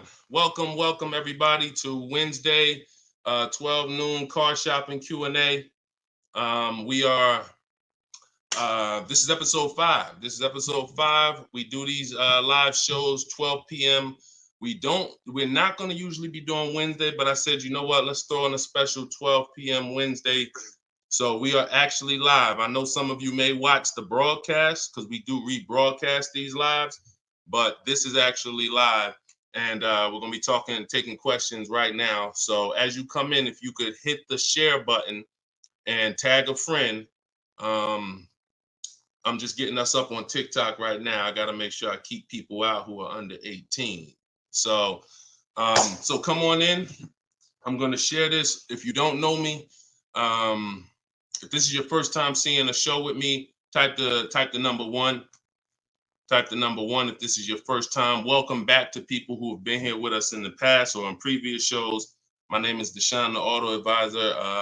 I spent 14 years in the car business, 5 years with Mercedes, 5 years with General Motors. And now what I do is I show people who want to learn how to car shop from home and how to save more money from home than they're ever going to save in a dealership.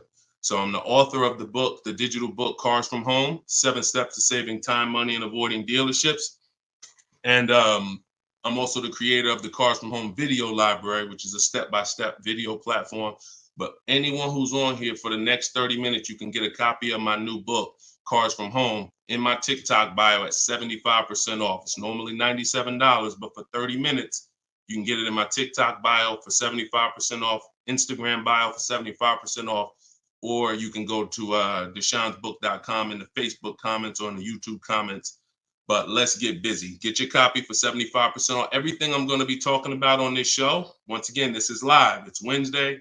This is a 12 p.m. noon show. So for those of you who may have seen the broadcast, this is actually live. So we can start typing our questions in. And my man Dolan's going to pull those questions in as you guys type them. And we're pulling questions from TikTok. We're pulling questions from Instagram. Shout out to TikTok. Y'all can start typing your car shopping questions. And let's get busy. What's up, Mike? What's up, Fancy Girl? What's going on, Crows fam? I see you back. Good to see you.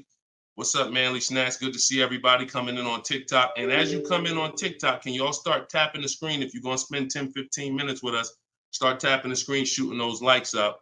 And then my man Dolan is going to bring in the first question when y'all type it. So Instagram, make sure y'all typing. Sometimes Facebook and YouTube, we notice y'all are a little slow. We need y'all to get a little faster because TikTok always types their questions fast.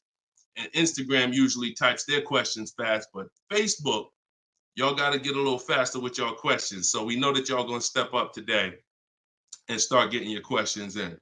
All right. I see one that came in from JC. You want to pull that one up, Dolan? On YouTube? Okay. Our best deals, are they made from the comfy confines of our home? Or should we hammer it out at the dealership going toe-to-toe, jab for jab with the salesman, finance, and sales managers? Well, you have no leverage when you're face-to-face with someone. And leverage is what gets you good deals. Leverage is what, we up to 500 likes on TikTok already. Shout out to y'all. Keep tapping the screen. Appreciate y'all. And tag a friend. Everybody bring your friends over. They need this just as much as you do. So what JC from YouTube just asks is it better? He's basically saying, am I gonna lose something by not being in the dealership face to face with a car salesman? You know, am I losing something? And it's a good question, but you're losing something by being there. And let me explain why. You're losing something by being there because your leverage in a negotiation, it comes from you talking to other people and having other offers. Let me give you a real example so that you can really understand that. When people are negotiating for your business, you're going to save the most money without trying. You go into the supermarket. Do you have to try to find the best deal on laundry detergent? Do you have to try to find the best deal on anything, spaghetti sauce? No. Why? Because companies are actually hoping that you look and see that they're the best deal. Hey, look, we're on sale this week. Hey, look, choose us. They're trying to get your attention. They realize they're competing with all these other brands and they don't mind. So even with the TV, I always use a TV for example. If you go out to buy a TV right now, is anybody on here worried about overpaying for a TV in 2024? Anybody? And I always want to remind people, as you new people come on, this is live. This is Wednesday, our 12 p.m. live call. So our 12 p.m. live show. So you can ask your questions. This is not our rebroadcast. So what is anybody on here worried about overpaying for a TV? Anybody? No. Why is that? Because you already know that companies are competing to sell you a TV. Sony, TCL, Samsung, all of these companies are competing. Therefore, you know you're not gonna overpay. That's what we bring to car buying. In a nutshell, y'all, if I can wrap up what I'm trying to show you with Cars From Home, the reason why my brand is called Cars From Home, my book is called Cars From Home, my library is called Cars. The reason is because it's a mindset. It's a mindset. You're bringing the same mindset you would bring to shop for your TV to cars. And you don't overpay. You don't have anybody on here worried about having buyer's remorse for the TV. Look, Fancy Girl, Kiki, no. Look, RJ Newscom, no. Look, look, Patrice on Instagram, no. So no one on here is worried about overpaying for any of these items that years ago, we used to be worried about overpaying for TVs, but not anymore. So when you start staying at home and getting multiple offers and kill your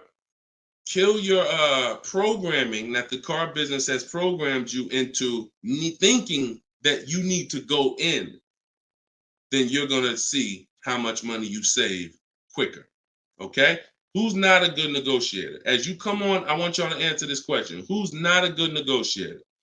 I see you, Yayo. I see you. Okay, I see you, Fun Times. Welcome, Tone Bud. Who's not a good negotiator? Just type me if you're just, Deshone, it's not my thing. I'm not really, look, Crow's fan. No, I'm not. What's up, Tom? Julia? So all of these, look, John C. on Facebook. No. William on TikTok. No.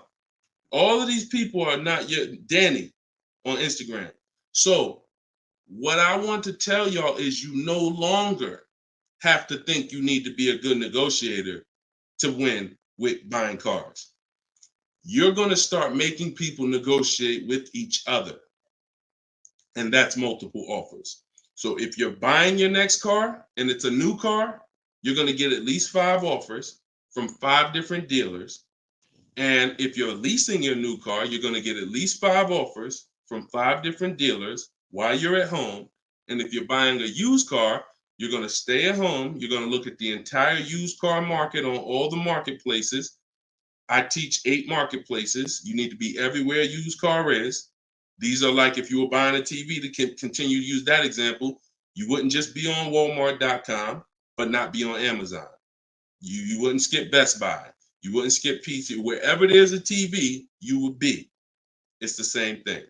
And y'all are going to save more money than you've ever saved, easier. This is how you take control and have your confidence, and you are empowered. Okay? So that's the answer to your question, JC. You don't lose by being at home making dealers bid. You lose by being in dealers going one-on-one. Okay, great question. Shoot the next one up, Dolan. All right, this one is Mr. Martinez on TikTok. Do they require a credit check with the request? Now, that's a good question. They'll make you think they do. Whenever somebody requests your credit for a quote, just know that that's a tactic. This is why you don't want to be in dealers talking. Remember this rule.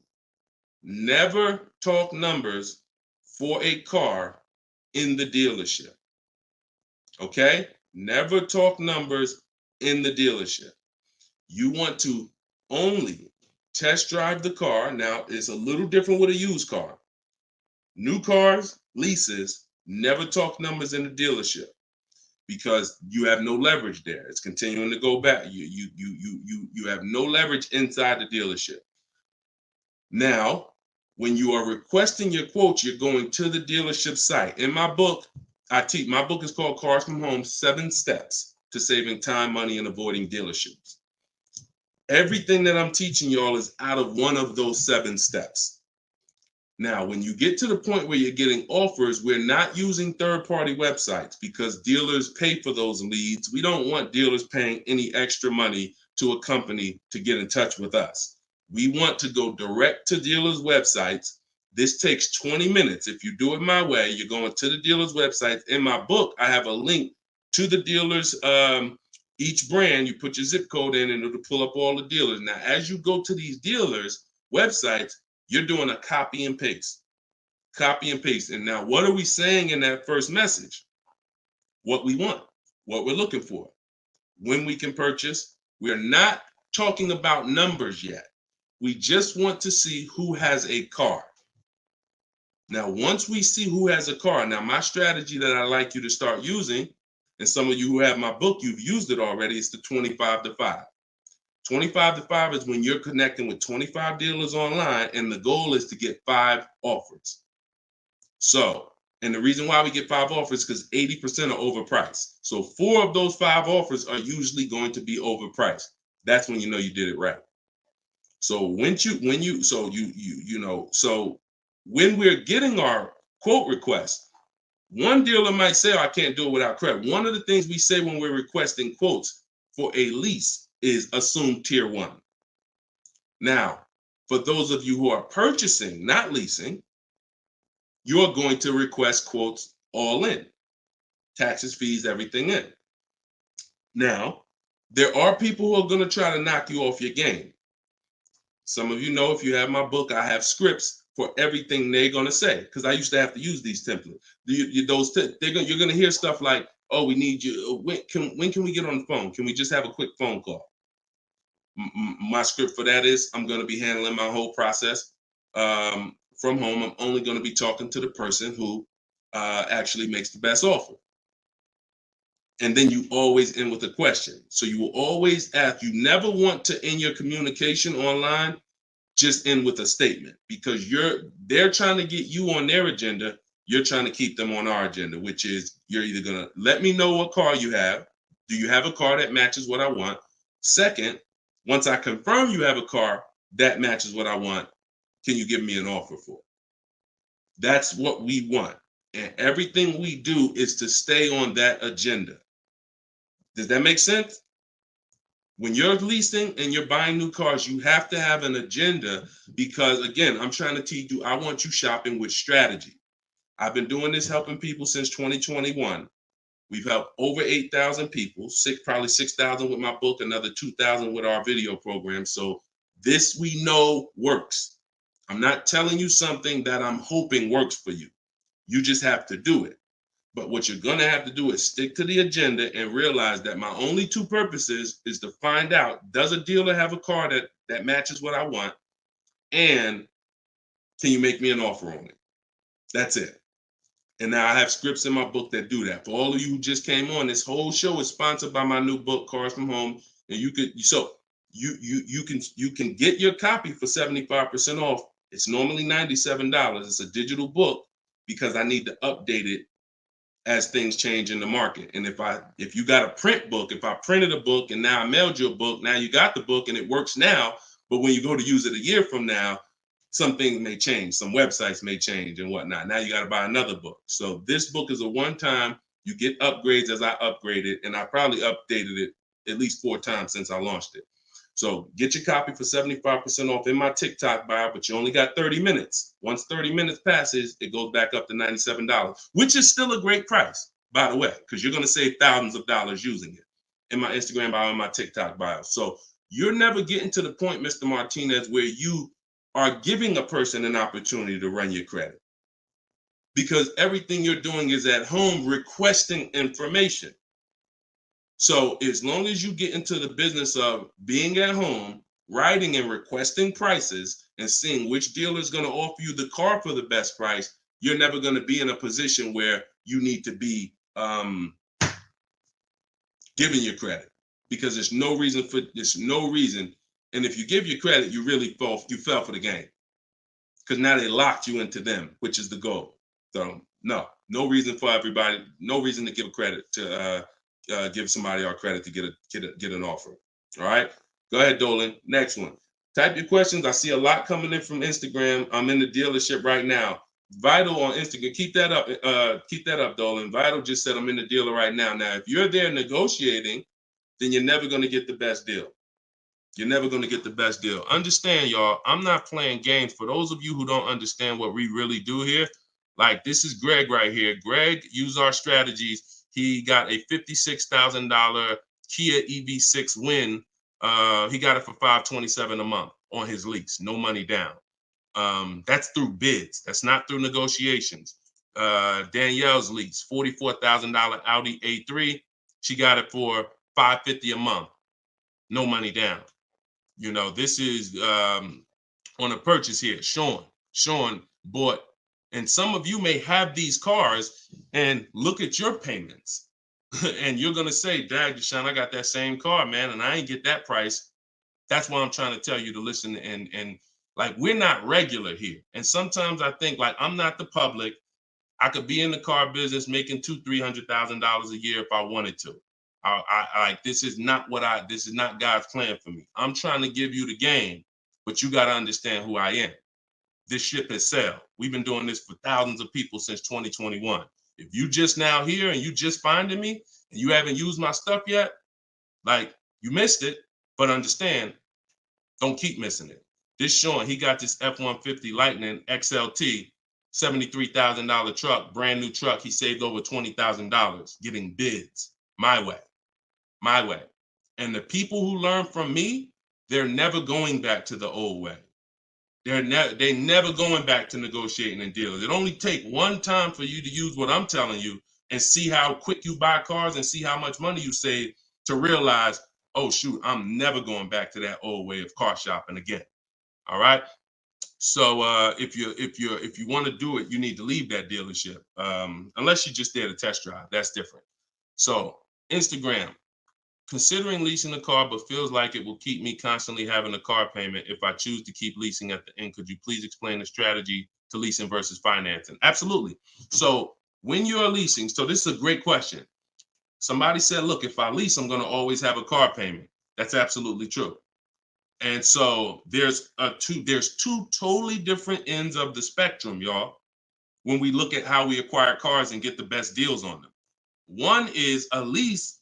My goal is to drive a new car, always under warranty in most cases, except if I'm a high mileage driver. I'm paying pennies on the dollar compared to somebody purchasing, like that same car that Greg got. He's paying $527 a month. That same vehicle would be, it's a $56,000 car. That same vehicle will be $1,000 a month on the car note, at least on a 6-year car note. So I'm paying pennies on the dollar. I just had somebody today, he's going to pick up a brand new Kia Telluride. He got a payment of in the 400 range of $42,000 Kia Telluride. Once he negotiated it, he decided he was going to put $2,500 down because he wanted his payment where it was. But he already had a ridiculously low payment. It was like a 1.1% lease deal on a Kia Telluride.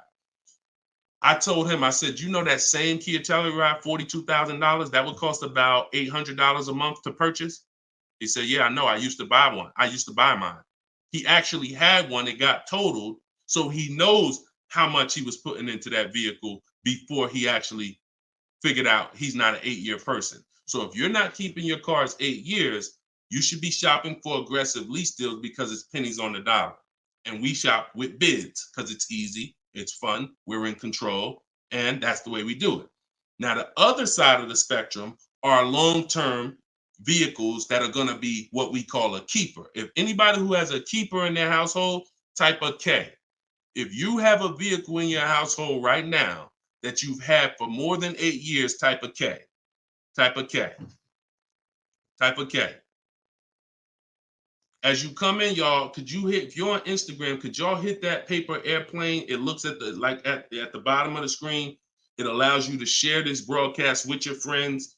And could everyone who shares, could you share this broadcast? It does help. It matters. And I'm never going to stop asking for it. And I'm never going to stop appreciating the people who share. I appreciate you guys.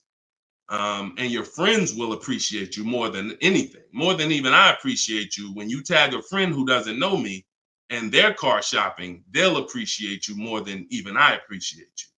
So, okay, all right. So we got John on on Facebook. We got Michael. We got hold on, let me see. Acura MDX. Rob Korn got an Acura MDX on Instagram. He's had it 195,000 miles.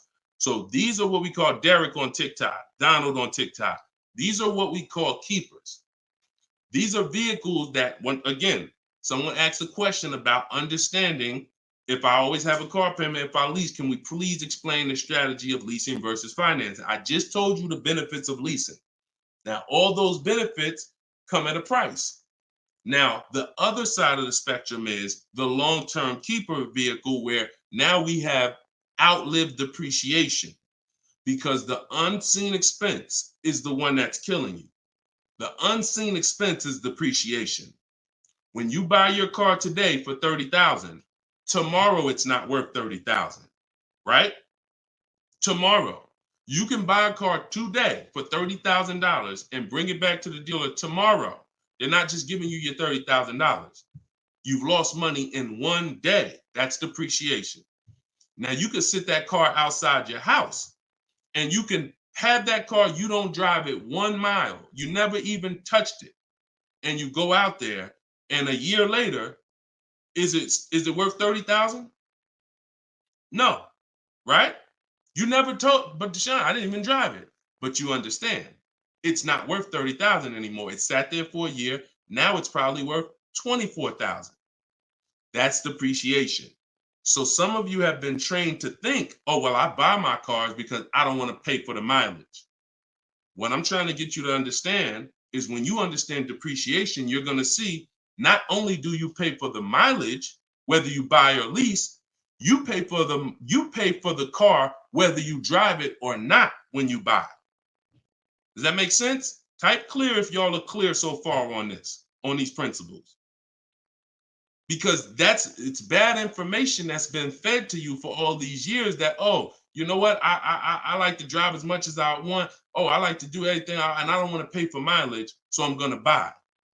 But what you're seeing now is, oh, shoot. If I drive no miles, my car's worth less. If I drive average miles, my car's worth even less. If I drive high miles, my car's worth even less. Depreciation. It's the unseen expense. So now our goal with purchasing the right way and picking whether I'm going to shop for great lease deals or whether I'm going to be a long-term keeper is to avoid where the depreciation loses us the most money. The most money. Look, right here, 3, 4, 5, 6 years, you're losing the most money. This is when you don't want to have bought your car and replaced it, because you're losing thousands and thousands of dollars every year. And now many of you have been taught it's okay to switch cars while you're in here, dropping. But going back to the keepers know, all right, I'm switching cars when my value is like this, my depreciation. So all of you who said out there that you got a car that you've had for 8 years, 10 years, 12 years, now you're gonna, here's what proves to you what I'm saying is true. The keepers, which is why I'm trying to get you guys out of that middle, all you 3, 4, 5 year people, 6 year, 7 year people that do not lease. You don't keep your cars long enough to outlive this depreciation, but you don't lease. You're losing the most money by far, thousands and thousands of dollars every car you buy in resale value, because you flip cars, try to trade them in while you just lost thousands and thousands of dollars. So on the other end, those of you who said, Deshone, I got a keeper outside, if that car today is worth $5,000, a year from now, it's probably going to be worth $4,800. That means you're no longer losing value like this. You're only losing value little by little, and you've outlived the depreciation. So your goal when understanding should I lease or buy is like, Deshone, okay, how do I avoid this? Well, if you're not keeping your car 8 years, you should be shopping for leases. Everyone who told you otherwise was wrong. I'm not going to say they were malicious, but they were incorrect. And unfortunately, I call them confidently incorrect.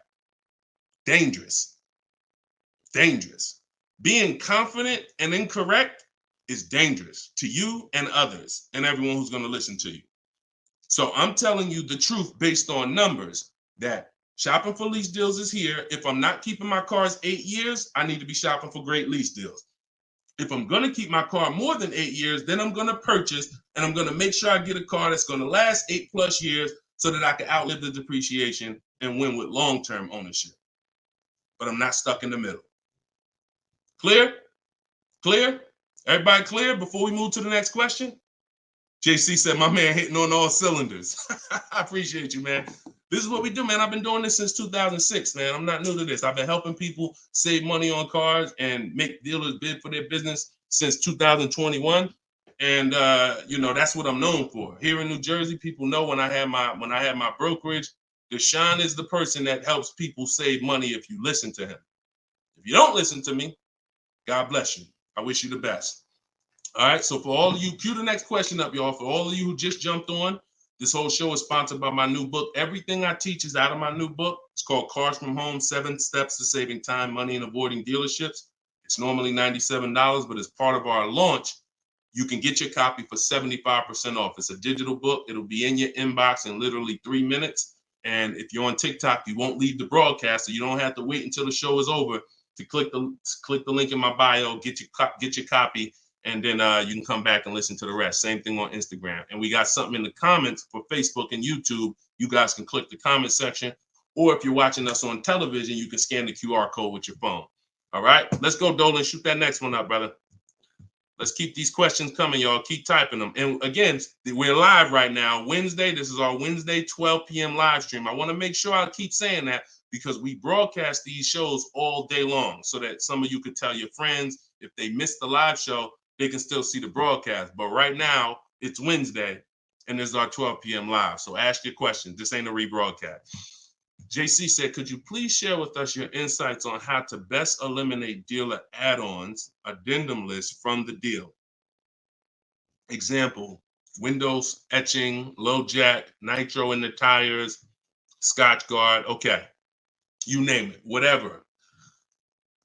I always say this, and I have a video that has done well. It's been seen by several people, and it says we don't negotiate with dealers with fake fees. You can see what I need you to know is 80% of dealers are overpriced. 20% are trying to beat their competition and they don't mind competing. These are the best people in the world. These are the people you want to find and buy from. But there's 17,000 new car dealers in this country. There's 100,000 used car dealers in this country. Somebody tell Isaac on TikTok that we just answered that question. So if there's 17 million new car dealers in this country, 17,000 new car dealers in this country, and 100,000 new car dealers, used car dealers, and 80% are overcharging, then you need a strategy to find the 20%. That's another reason why you cannot walk into a dealer and think you're going to get your best deal, because you don't know. You have a much higher chance of finding an 80% than you do a 20%. Does that make sense? It's more than likely when you walk into a dealer and you request a quote or you request an info, even the dealer that you've been buying from, they're going to say, it's more than likely you're dealing with an 80% dealer just based on the sheer numbers. It's not 50-50. And like I said, I've worked with 8,000 people since 2021. We have the data to show this is not 20% is who you're looking for. That's who we're looking for. So what we do is we need to sort for them. We're not looking to walk in. We're looking to stay at home and sort for them. The 80% are going to do what the 80% do. To answer your question, JC, I'm not interested in getting an 80% dealer to take off their fees because that's not what they do. Thanks, Carter's dad. That's not what they do. They charge fees. People pay fees. People who walk into them and buy the old-fashioned way. Your friends. Some of my friends who don't know me, most of my friends know me though now. So, pretty much everyone that knows me in real life uses what I teach. But some of your friends, pretty much any of your friends that ain't doing what we teach, they're out there walking into dealers.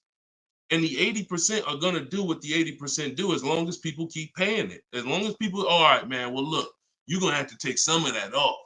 It's made up to begin with. So how do I win if you're taking off $2,000 of fees you made up and then I think I won? How's that a win? So the tactic is the worst kind of people are going to start so high. It's called padding the deal. So when you walk into the dealership, I'm padding the deal if I'm the worst kind of person. If I'm somebody who I bounce from dealer to dealer, I make a lot of money, but my customer service scores are low, but I make a lot of money, so I always have a job. Now what I'm going to do is you're going to sit down, and I'm going to say, all right, which car are you looking for? Which car are you looking for, Diana? All right, Miss Roberts. All right, here's what we're going to do. Okay, so it's going to be working out about $650 a month. All right. Shoot, that seems kind of high. Here's the problem when you're in a dealer. You don't even know if $650 was the right starting point. Maybe the real starting point was supposed to be $550. But I'm going to start you at $650 because I know psychologically you need to think you won. See, pay attention to this. Pay attention to what I'm telling you. Selling you a car, the way the car business has programmed you, it's not about you winning. It's about making you think you won. It's a psychological game that car salespeople are trained heavily for. So when you come in and I tell you it's $650, or when you look at that car and you see it and you're like, the window sticker says 42, but when we sit down and I say, okay, we got this fee and we got that. All right, so asking price is $45,700. And you're like, wait, but the window sticker says 42. But yeah, these are the add-ons that we have. All right, now I'm starting so high that I can take off money to make you think you won, and I still end up winning because I really didn't take off anything. So this is why we don't play the games of back and forth with fake fees. What we do is we sit at home, we get bids, if we're looking at pre-owned cars, we're looking at the marketplaces, we're narrowing it down because my strategy for shopping for used cars is different than new cars. New cars and leases, we use something called the 25 to 5 strategy. That's when we reach out to 25 dealers to get 5 quotes. Used cars, we use the multiple marketplace strategy where we go to all the used car marketplaces and now we look at what the low price is in the market and we sort it down to our top 3, top 5. And then we take it, we got to make sure there's no fake fees on them because that's a tactic they'll use on used cars. Fake fees, put a price out there. So everything is a screening process. That's what I want you using, a screening process, a sorting process, so that the best deal reveals itself. You don't negotiate for it. But we don't try to turn 80% dealers to 20%. They're never going to be that. Maybe they will if we change the whole industry, and they won't be able to keep their job if they don't change. But for today, 80% dealers are going to do what 80% dealers do. That's not our job. Our job is to find the 20%. Clear? Good question. Great question. Shoot the next one up, Dolan. We're live, y'all. This is Wednesday. This is episode 5 of Car Shopping Questions and Answers. We don't usually do a live show Wednesday. It's usually Monday, Tuesday, Thursday, and Friday at 12 and 3 Eastern time. So that's the schedule. If you're like, man, Deshone, I want to make sure I tell my coworkers, I got people in my church, they need to see this. Tell them Monday, Tuesday, Thursday, Friday, 12 p.m., 3 p.m., we're here live. But all day long, we rebroadcast these lives so that even if they miss it, they can watch the show and watch the rebroadcast. Go ahead, Dolan, shoot the next one up. What if your car is damaged and you want to trade it? Okay, great question. And what you'll notice is a lot of people are going to ask the same question you have because many of you are in the same situation. So what if your car is damaged and you want to trade it? It depends on how bad the damage is affecting the value, in my opinion. So let's say you have a vehicle that is barely drivable. You're selling it in its worst condition and it's making, example, let's say you got a BMW, older BMW, the transmission's slipping or the transmission's out. It doesn't drive or it needs an engine. Something where literally the integrity of the car is totally compromised. That car is almost worthless. That car is going to be worth $500, $1,000, depending on the year, the mileage, $1,500. Meanwhile, if you put a used transmission in, this is why I'm an advocate. I preach you should always have a great local mechanic, a great local service shop in town that you use when your car has no warranty left. You must have this if you truly want to win, because these guys are usually 30, 40% of what a dealer is going to charge because they don't have that overhead.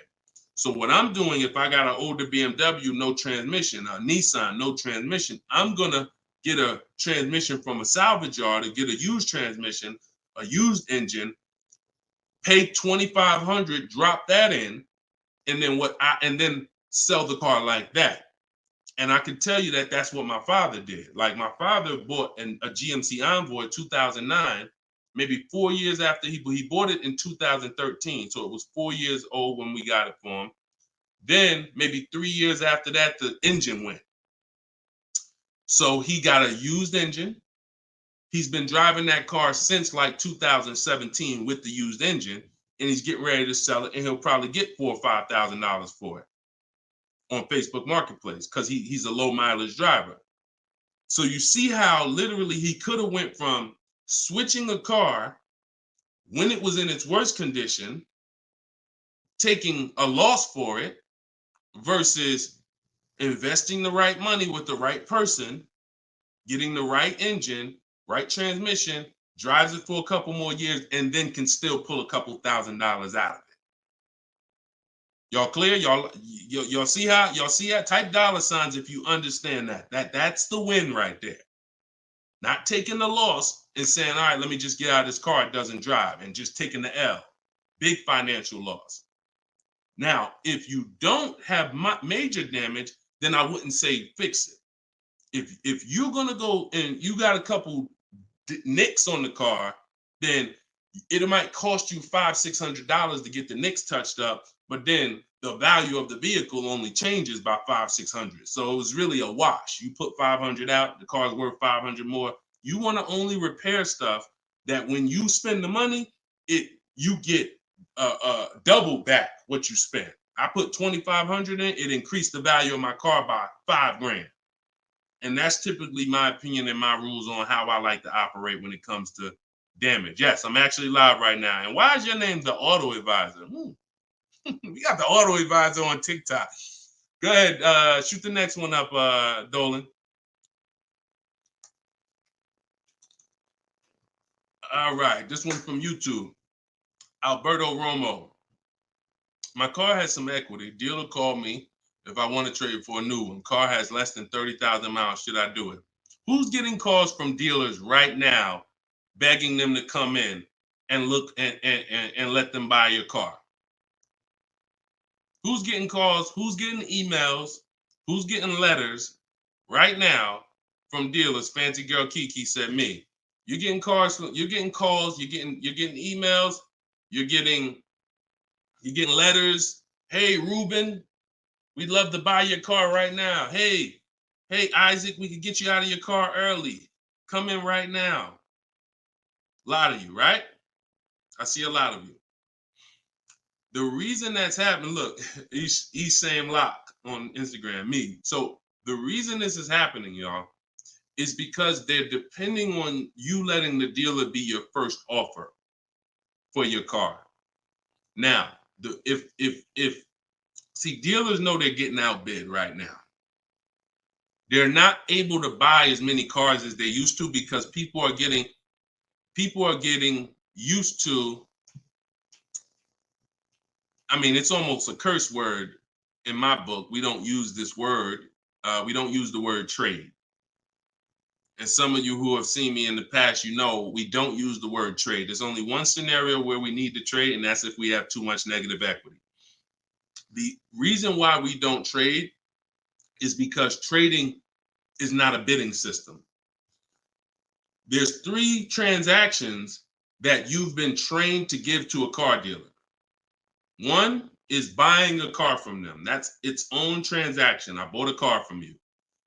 The second is getting the loan from them. That's another transaction. I got a loan from you, because there's other companies out there that only give loans. They don't even care if you buy a car. They don't sell cars. They give loans. That's a clue that there's money in the loan business. Now, the third transaction is people who want to buy your car. When you give your car to the same dealership, you gave them your old car, that's one transaction. You gave them your loan, that's another transaction. And you gave them the purchase of a new car from them. That's 3 transactions. And most times you didn't get bids on any of them. That's how you're losing money. You're probably losing $2,000 here, probably $1,500 on the loan, and then maybe another $1,000, $1,500 on your car that you gave to them. Hidden money. See, I'm not just here to teach you how to car shop from home the right way, strategically using my system. I'm also here to reveal to you the hidden money that you haven't seen in your car deals. So you got to stop doing combining transactions. That's why we don't trade. We get offers in my book, step 2. My book is 7 steps. Everything I teach is 7 steps. Those 7 steps won't change. First step is most important question. That's leasing versus buying. How many years you keep in the car? Second step is equity assessment. I need to get offers for my current car, my current lease, see if I have any equity, see if I can break even, or see if I have negative equity. Third step is deal structure. I need to find out how much this car is supposed to cost if I get a deal on it. I'm budgeting for a deal. See, we don't budget based on how much I could afford. I'm budgeting, I'm looking at a car if I'm going to lease and saying, if I'm leasing, this is what a good deal would be on this car. I'm budgeting if I'm purchasing, this is how much I'm coming up with. Watch this. Many of you go in and you've been, I only want to spend no more than $500 a month. Or hey, I only want to spend no more than $30,000. You end up spending $570, or you end up spending $31,500. Or they say, hey, yeah, we got you to $30,000, but what about the taxes? All right, well, I guess I'll just put that on the credit card. So you end up going over budget because you shop with your max budget in mind. We never shop with our max in mind. We shop with multiple goals below our max so that we always, no matter where we land, we're under our max budget. That's step 3. Step 4, we do something called shopping, not buying. We don't mix the two with my system. Shopping is deciding what you want. Buying is step 5 when we go into the market and we start getting offers on what we want. But when you get to step 5, you're in the market getting offered. Step 6 is paperwork and protection. All that paperwork that you need to know. All right, do I need this product? Warranties, all of that is step 6. And then step 7 is delivery.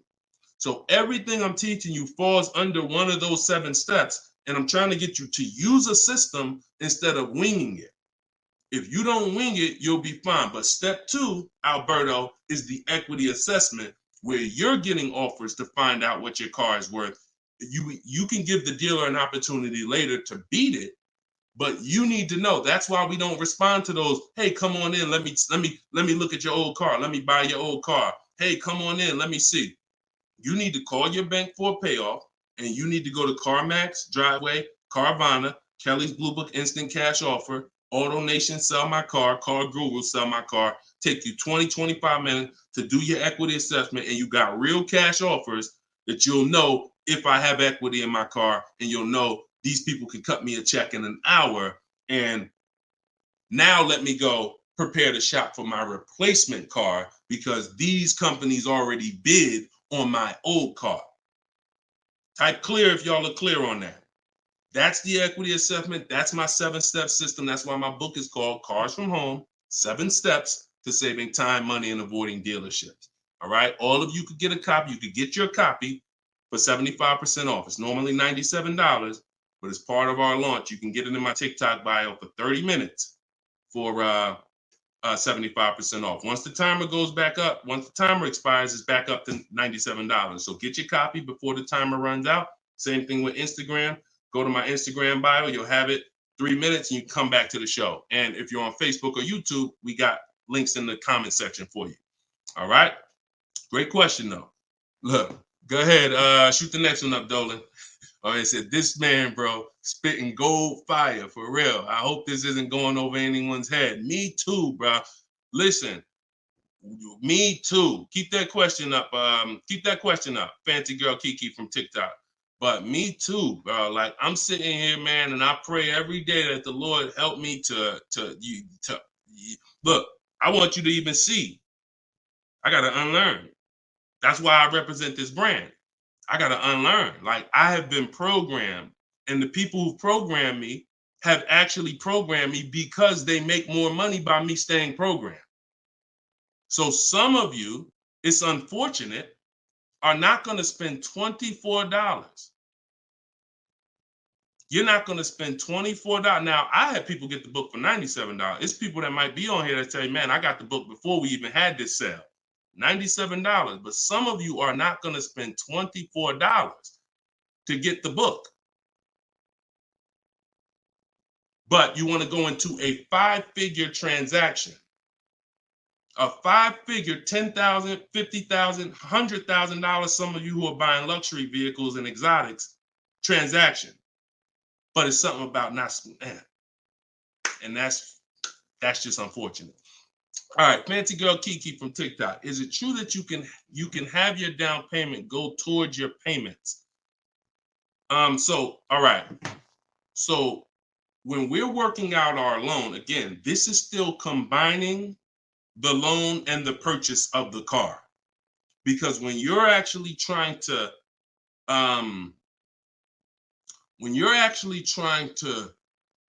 figure out and hope your down payment goes towards the payments and actually goes towards the car versus you basically just giving it to the dealership or maybe losing it to, not going to the car, you're mixing. Because when we're shopping, we have loan. When you buy your car, if I'm financing, right? Give you an example. When I bought my Infinity truck, I'm shopping for the car. Once I get the car, now, and I use my perfect budget calculator. It's in my book. It's a calculator I created. See, that stuff I can't even explain on this show. I can't explain how a calculator that I created works. It's a surprise when you get there, when you read and you're like, oh, this is a calculator. I've never seen nothing like this before. I know, because I made it. And I got like 5 of them in there. So, but when you're trying to do what it does, I can tell you how to do this manually to some degree. When you got to know what you can spend. That's why we have that budgeting exercise where in order for me to be at a $450 a month payment, I can't get any more than a $22,000 loan. If I get more than a $22,000 loan, then I'm going to have more than a $450 payment. So now you might say, okay, 6 years though, because if I go 6 years on the loan, then maybe I could get like $25,000 depending on my interest rate. But I need to know how much car I can buy based on where I want my payment to be. So now once I establish that in a budget exercise, you can do that with some calculators online, try to, but you have to account for taxes. The reason why these calculators don't work well, because they're not going to account for the taxes. They're not going to account for, any down payment you want to put in, and they're not going to account for any equity you may be getting. And then they're not going to give you these goals for, all right, a 5-year loan or a 6-year loan is 2 different prices. $450 a month for 5 years is not the same as $450 a month for 6 years. If I get a car at $450 a month for 5 years, I got a better price on it than if I got it for $450 a month for 6 years. So these are the things that you kind of got to have in your budget so that all right, this is how, because it does me no good to know that I could go and spend $35,000 on a pre-approval. What does that do? How does that equate to what I can actually spend? I don't want to spend $35,000. That's a $700 a month payment. So, but once you establish the budget on how much I can spend, now you go find the car. So I'm shopping for the Infinity, and I'm shopping knowing all of these cars are within my budget. Now, when I actually get the car, now what I'm doing is going and I'm finalizing my loan and having multiple dealers, multiple banks and credit unions give me offers for my loan. Everyone can run my credit with a hard pull because I'm within the rate window where it's not going to affect my credit negatively. It's only going to weigh as one hard pull. I know you've heard, oh, don't let all these people run your credit. If you do this right, according to how you're supposed to rate shop, you can Google rate shop. In fact, I'll show you right now. I'm going to share my screen so y'all can actually see. See, it's the information you don't know that's costing you. It's the information that you don't know that is costing you. Look, if I go to Google and I type in rate shopping, Experian has a whole article. Let me know if y'all can see my screen. Hold on. Oh, wait, hold on. Entire screen. Look. So I go right here. Rate shopping. They have a whole article about how to properly rate shop. And let me see. Look, the FICO score window is 14 to 45 day period, depending on which version is used to calculate the score. So we do it in 2 days. We do it in 2 days. So we don't even use the 14-day window. That's why we don't let anybody run our credit with a hard pull until after we already find our car. So now you come in and you are I'm letting all these people run my credit to get their offers for my loan, their offers for my interest. And then what I'm doing is whoever makes the best deal there, I'm calling the dealer and I'm giving the dealer an opportunity to beat it. because the dealer has another 7, 8, 10 banks that they might, okay, there, let me see if I can beat that because I like to earn the business.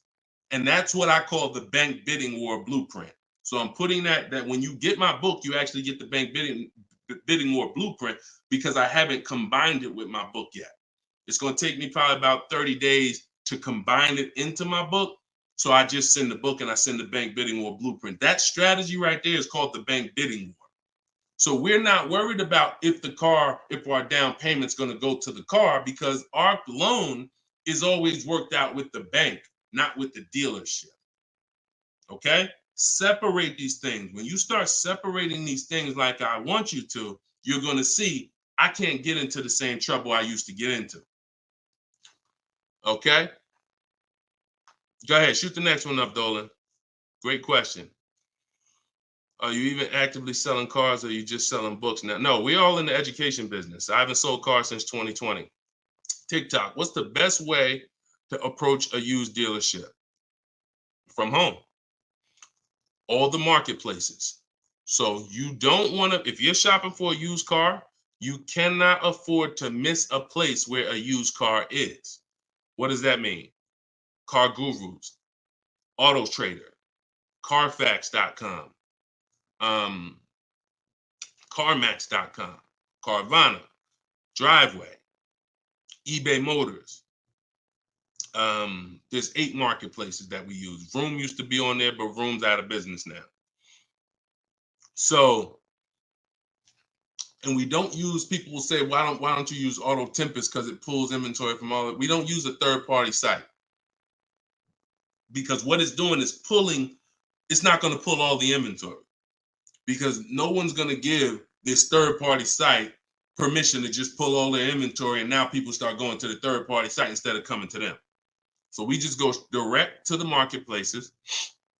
And then the first thing we're doing, once we know our budget and what we can spend, we're going and we're looking for our car, but we are not going, the first thing you need to do if you want to get, y'all know, like what I'm famous for is teaching people how to get below market deals from home. Below market deals. When you're getting below market deals, you have to realize there's 2 other categories of most people paying. Some of you have been paying market value. Some of you have been paying above market value. So below market value means there's 2 categories that we want to buy below what they're paying. Okay? So we got to have that in our mind. Below market. Like when you look at Eddie. Look at Eddie. This is 2023. This was last year. Still coming out of low inventory. He got a 2023 Camry hybrid. And the hybrids last year, they were on fire. On fire.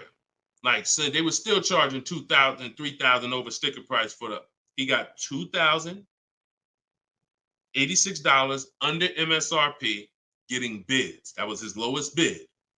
Okay? He said I had a 1-week window. So those of you who are like, Deshone, I need a car in a week. When you get bids, it ain't nothing. He said I actually completed the process in 4 days. So below market deals where people are paying sticker price and they think they won. You know what? Hey, you know what? The best deal is, at least I didn't get a markup, sticker price. Now, let's get back to approaching the used cars. When we open up when we get in used cars.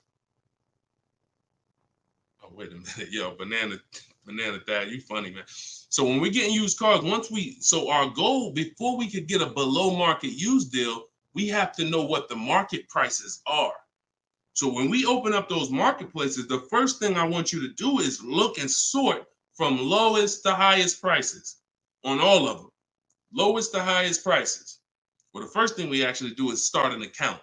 You want an account because we want to get alerts of all new inventory.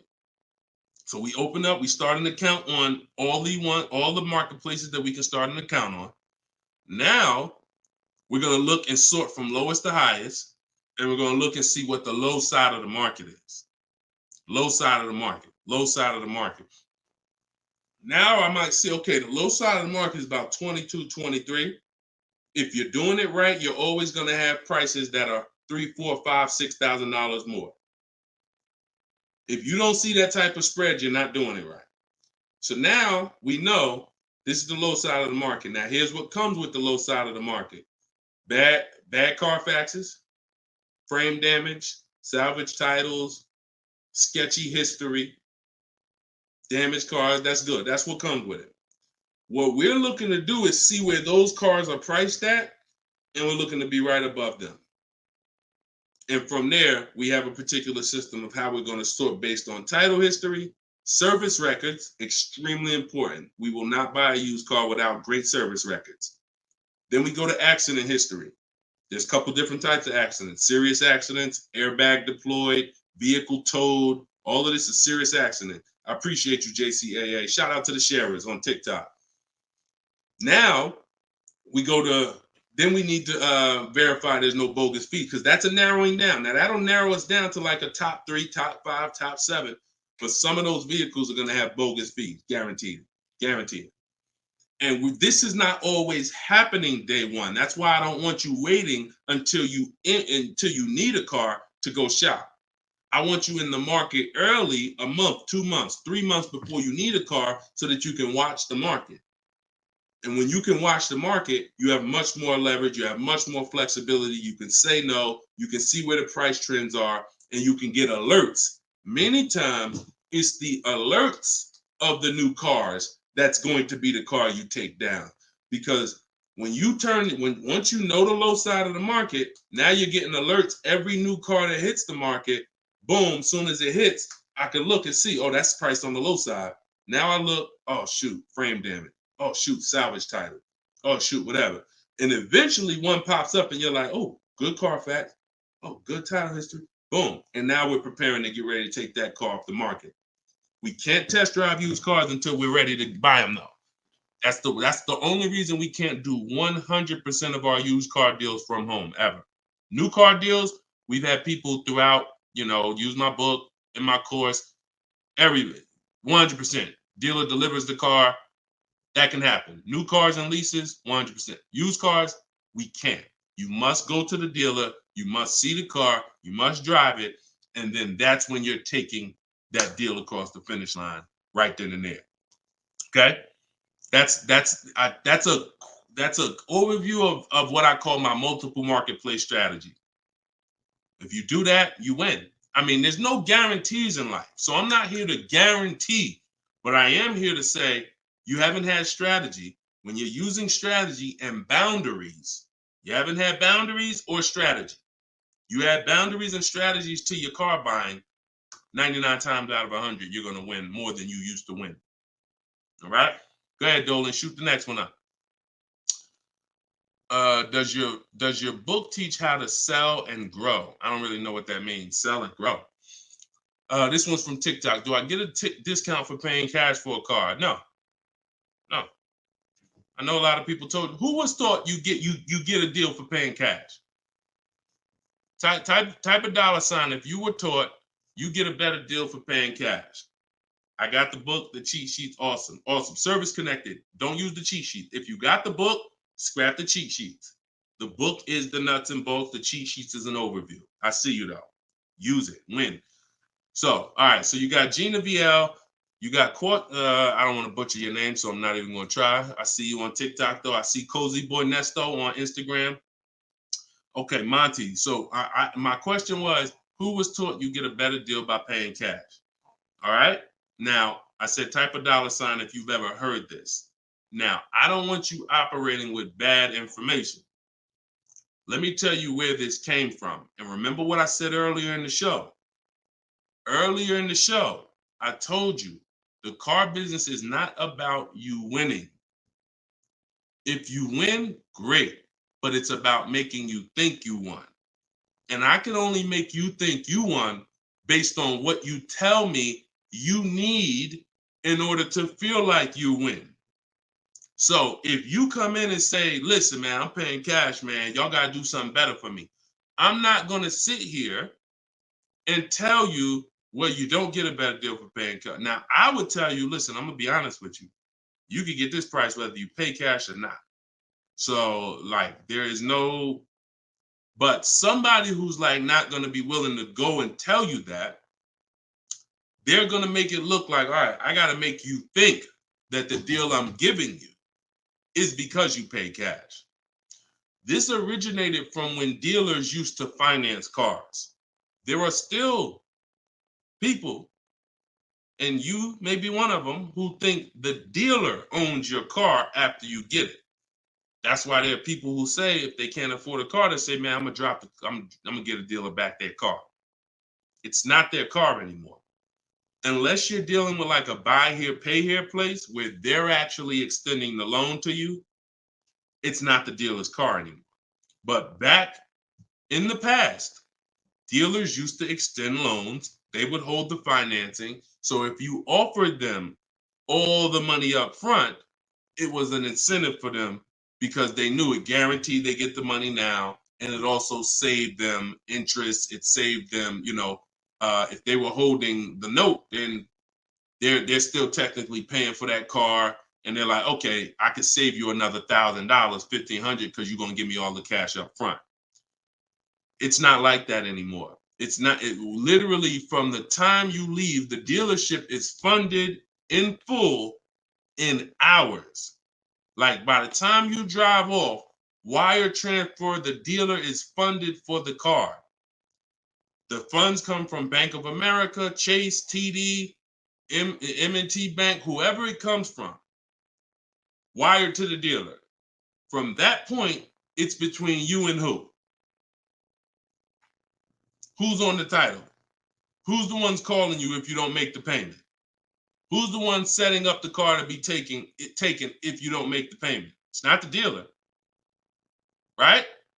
It's the bank.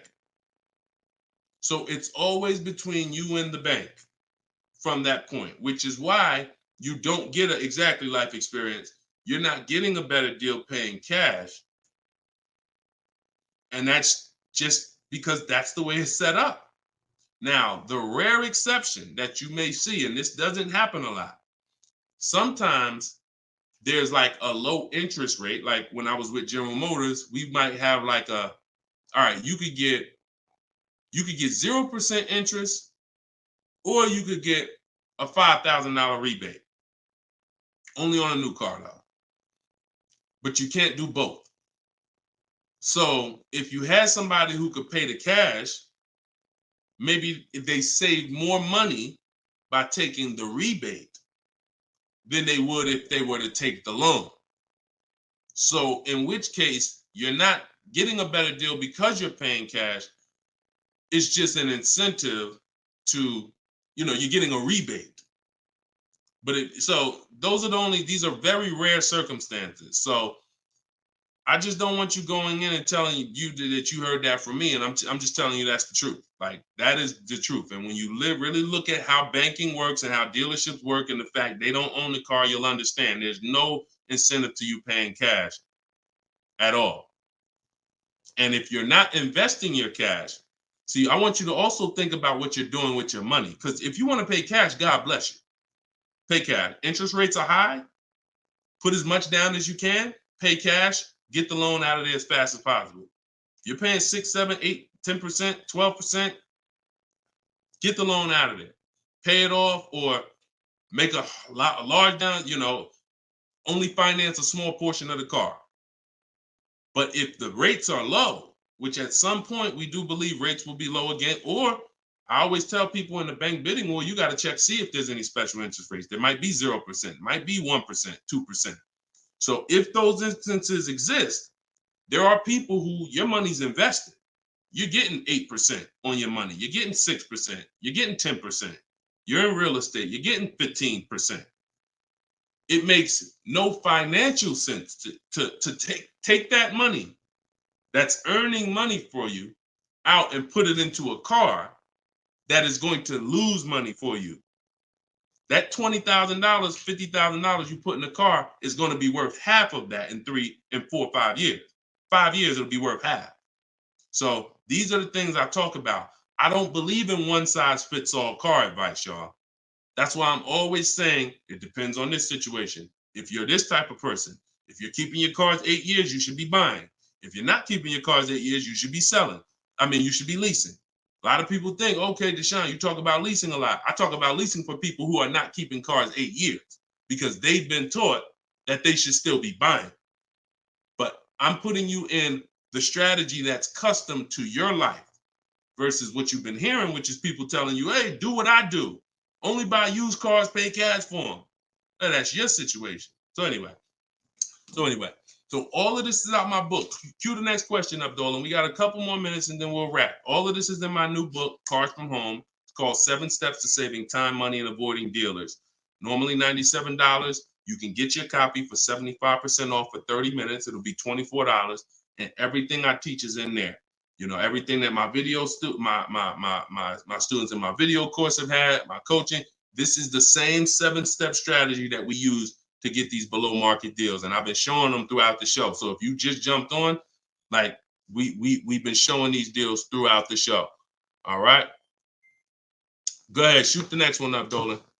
How can we eliminate dealer add? Oh, we did that one. Yeah, we did that one from YouTube with the dealer add-on. This one's Dakota from YouTube. I have a Malibu Chevy, still drives good. However, the dealer's banged up as well as a few scratches. The door's banged up as well as a few scratches. I mean, if it's cosmetic, if it's banged up, I wouldn't worry about the few scratches because the few scratches is really what's normal. And you know, people expect you to have normal wear and tear on the car.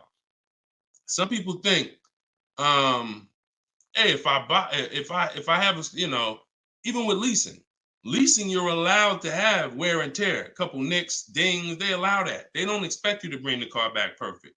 Same way with this. But if it's a big dent that would be an eyesore and you can get a company like Dent Wizard or something like that to come pop the dent out, then I would do that.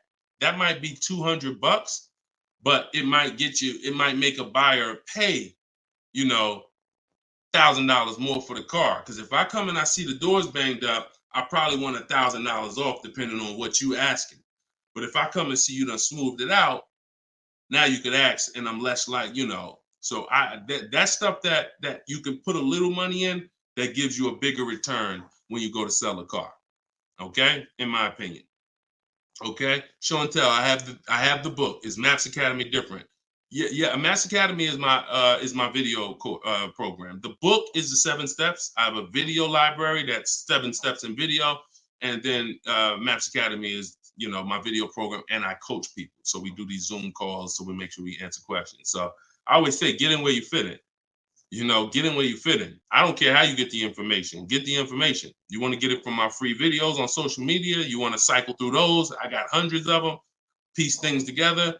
Get in where you fit in. You want to be on the live show. Try to piece it together.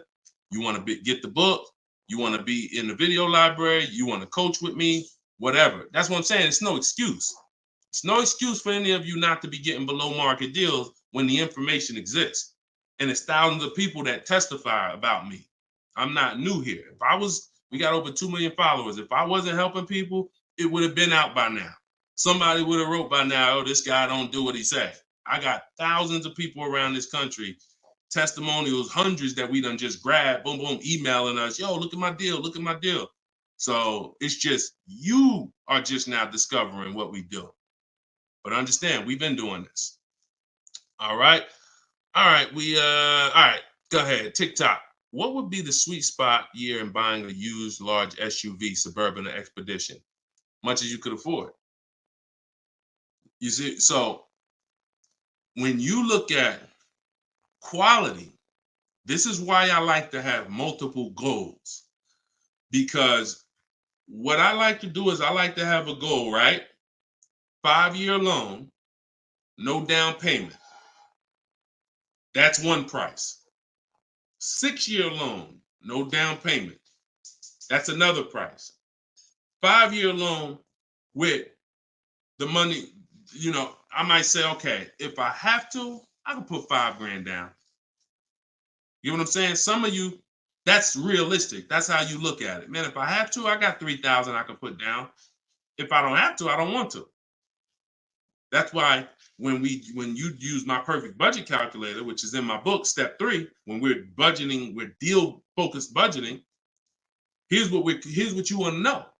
If I want to be at $450 a month, how much is $450 on a 5-year loan? No money down. All right, that's one purchase price. Now, second tier, $450 a month, no money down, 6-year loan. I told you I pay more if I had $450 for 6 years than I $450 for 5 years. So that's the next step up. Then I say, okay, 5-year loan using my down payment money. And then my max budget would be 6-year loan using my down payment money. But understand, I'm still under my max budget. I don't care if I have to go, and then we have another step where some of you have an old car. You have an older car, you're going to be selling it. You got 3,000 equity, you got 5,000 equity. That's also in there. So then it'll be no down payment, no equity. No down payment, no equity, 6 years. Down payment, no equity. Down payment and equity. See, all of this is below my max budget. Once I do a 6-year loan, my down payment and my equity, I'm not mad because I'm still under my max. Now, if I go above that now, if I wanted to do 5 and now I'm doing 6, or if I want to do $450 a month and I'm doing $480, now I've gone above my max budget. So my system for purchasing, we use this for new cars, used cars. Anybody who's getting a loan, this is what we do. This is in my book. My calculator generates those 6 goals for you. So when we say sweet spot, my first target is that first goal. That's my first target. When I went shopping for my Infiniti, I was looking for a car under that first price. Couldn't find it. Jumped up to the next tier. Couldn't find it. Jumped up to the next tier. And it was my 4th goal is where I found this one at. But I still had like $4,000 or $5,000 more that would have kept me below my max budget. So that's how you want to do it. Shorter loans, no down payment. Longer loan that I'll take is 6 years. I'll never recommend anything longer than 6 years.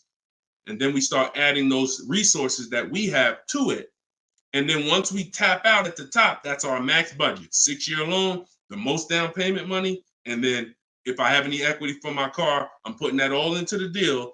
And then as long as I find a car in any of those, and that's usually like a $10,000 to $15,000 spread, depending on, how much resources you got. That's a couple $1,000s right there. So that gives you the room to bump yourself up without letting a car dealer bump you up over your budget. All right? That's why it's called the perfect budget calculator. And I invented it. All right? Praise the Lord. Listen, I appreciate y'all. We've been on for about an hour and 15 minutes. We do these shows live Monday, Tuesday, Thursday, and Friday. Wasn't going to do one today, but you know what? I said, it's Wednesday. Let's jump on. Let's do a live. Let's get some questions. Let's get as many as we can. But this is what we do, y'all. You could tell your friends 12 o'clock and 3 o'clock, Monday, Tuesday, Thursday, Friday. You can meet me live on any of my platforms, Facebook, TikTok, Instagram, or YouTube. And we'll be doing this live Q&A to make sure you guys get what you need to save money and get below market car deals. That is the goal. So for those of you who like Deshone, I appreciate the show, but I want everything in one spot, man. I don't want to even have to come back to this show anymore. That's all in my new book, Car Shopping. It's called Cars from Home, 7 Steps to Saving Time, Money, and Avoiding Dealerships. You can get it for 75% off in my TikTok bio. It'll be in your inbox, and everyone who gets a car, who gets a book, right when you purchase, I give you a support email. So on that last page, you'll see a support email. If for some reason I don't give the support email out to the public because people just be emailing me with questions and all that. I don't do DMs. I don't do none of that because we got too many people to be doing DMs and all of that. Once you purchase this book, you get a support email. If for any reason your book doesn't arrive in 5-10 minutes, check your spam, check your junk folder. But if it's not there, then email us at support and we'll make sure we get you a copy right to you. All right. So use this information, get your book for 75% off. You won't pay the full $97 in my TikTok bio, in my Instagram bio, or in the comment section on YouTube or Facebook. We got a link in the comments for you, or you can scan the QR code. But that's what we do, y'all. Below market deals. That's the goal. Keep unlearning, keep relearning. I appreciate you. All right. See y'all on the next live.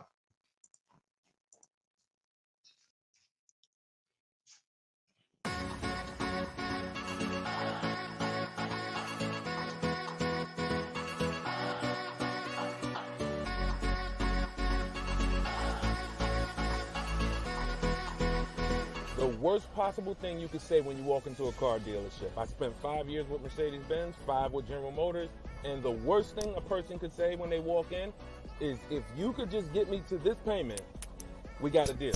So your loan's probably still like 19, which means you got to pay to get out. You're upside down. It's called negative equity.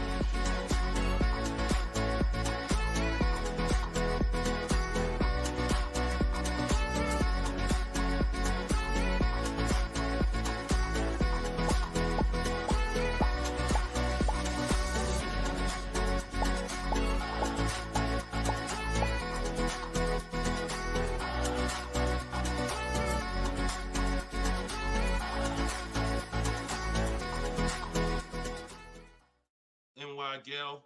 Welcome everybody to episode 6 of Car Shopping Questions and Answers.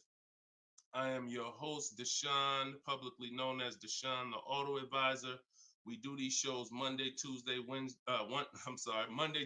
Thursday, and Friday live at 12 p.m. Eastern Time and 3 p.m. Eastern Time. So I know some of you may see our live rebroadcast. That's for you to tell your friends about. That's when you can't make the show, you catch the rebroadcast. But those are the times that we're live. If you don't know me, I'm the author of the digital book Cars from Home, 7 Steps to Saving Time, Money, and Avoiding Dealers, currently rated 4.94 on Goodreads.com. So thank you to everyone who has reviewed the book, the digital book. All of you can get the copy for 75% off during the show for the next 30 minutes. You'll see when you click the link in my TikTok bio, there is a link, there's a button for you to get 75% off. So you won't pay the normal $97 price. Same thing with Instagram. And you guys on Facebook or YouTube, you can click the button in the comments and you can get your copy. So come on in, start typing your questions. We do this, we do rapid fire Q&A. I see a lot of people coming on the TikTok, and we got Dolan pulling questions. So no matter where you're watching us from, type your questions and we're going to pull them into the live show and we'll get them answered right now. All right. So I'm excited about this show. I see we're continuing to see people getting below market deals. If you don't know that the goal is for you to get below market deals, and the goal is for you to not spend more than 30 minutes in a car dealership. I spent 14 years in car dealerships. So you're not learning from somebody who's just like you. I'm just like you in that, I buy cars, I lease cars. That's the way we're similar, but I'm an insider. I'm an auto industry insider. My business for 14 years plus was in car dealerships. So start typing your questions. Let me tag everybody on Facebook and let's get down to business. Okay, whenever we get the first one, Dolan will put it up. Let me just tag my people here on Facebook. All right, there we go. Okay, what's up, Skinner? Good to see you. What's up, Angel? What's up, Jill, man? Good to see you. Yep, what's up, Jason? Great to see you. All right. Brother said he's been doing it. Oh, what's up, Auto Advisor? Good to see you. Absolutely. All right, y'all got to type fast. I know you probably, and try not to make your questions long. Try to get all your question in one shot, but try not to make it too long where it can't fit in. All right, this one's from TikTok. Isaac from TikTok said, best current APR rate for tier A1 credit. So the best APR is always going to come through getting bids. Now I know this is new. This is new to most of you. But getting bids is how you're going to get your best and guarantee your best car deal, your best loan. So I'm going to lay out this process we call the bank bidding war. And if you follow this step, you'll be able to have 10, 15, 20 banks and credit unions bidding for your loan. And then you'll be able to pick the best one. And the way you do this is extremely important, because if you do this right, then it's only going to have the same effect on your credit score as one hard inquiry. So think about what we're saying. We're going to allow multiple people to access our credit with hard inquiries, but at the end of this period, after we get our car, the weight on our score, the effect on our credit score is going to be one hard inquiry. So the first thing, there's 3 rounds in the bank bidding war. The first round is to always check and see if there's any special interest rates or special promotional rates that are being advertised for the car you're looking for. So let's just say you're shopping for a, Kia Telluride. You're gonna now check and see, is there any special interest rates? 0%, 0.99%, 1.99%. All of these rates are like a finance rebate. That means there's no bank or credit union that's gonna beat them. So this is the first round. So if we do get a special interest rate there's no reason for us to even shop for interest rates other than that, because again, no bank, no credit union is beating 1.99, even 2.99. Now, here's what you have to check when we do that. How long is that loan? Because some people might give you 1.99, but it's only for 36 months. And some of us are not going to take a loan for 36 months because the payment's going to be too high. You might need a 5-year loan or a 6-year loan. So we're not just looking for if there's a special interest rate, we're looking for what is the term. Shout out to everybody coming in. This is our Thursday, April 18th, episode 5, live car Q&A. So we're actually live right now. This isn't a rebroadcast, so you can come on in and start typing your questions. And we're talking thousands over here, not hundreds. Okay, so that's round 1 of the bank bidding war. Now, let's just say we do that and there's no special interest rates. Now we're moving on to round 2. But round 2 comes after we find our car. So once you find your car, no one has touched your credit with a hard inquiry yet. Pay attention. You have not heard me say at any time hard credit pull at all. When you're shopping for your cars, no hard credit pull. Nobody's running our credit while we're shopping.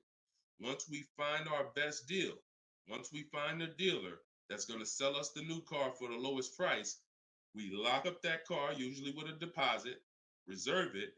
And now what we're doing is we're telling the dealership, I'm going to take this buyer's order. You're going to get a buyer's order.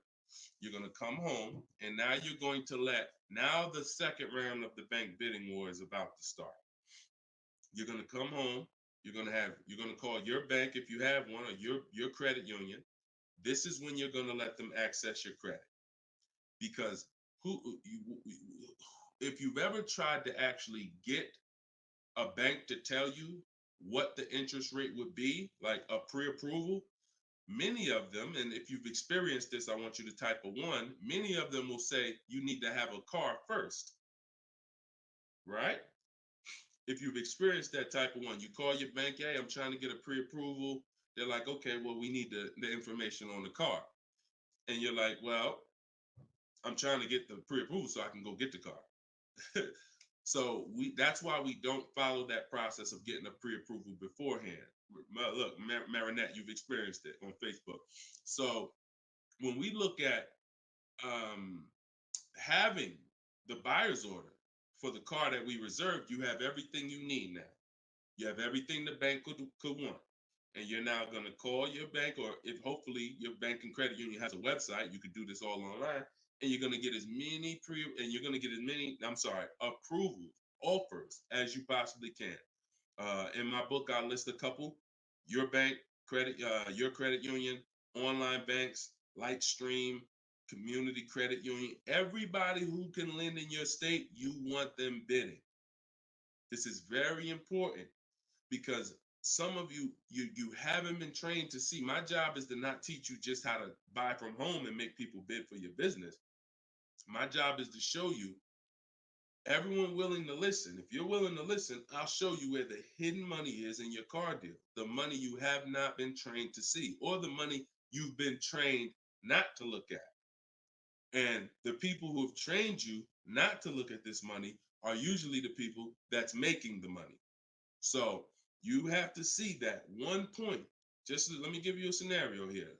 Let's go to an auto loan calculator so you can see how much money is just in your car loan. Just in your car loan.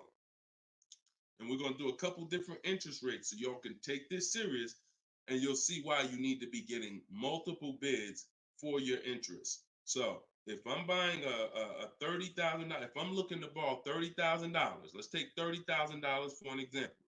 Average, pretty good average. Average price of a car is probably higher than that, but let's use 30. Now, if that interest rate is 5.99, total interest paid is $4,791 over the course of 5 years at 5.99. If the interest rate is 7.99, total interest paid is $64.89. That's over $2,000 difference.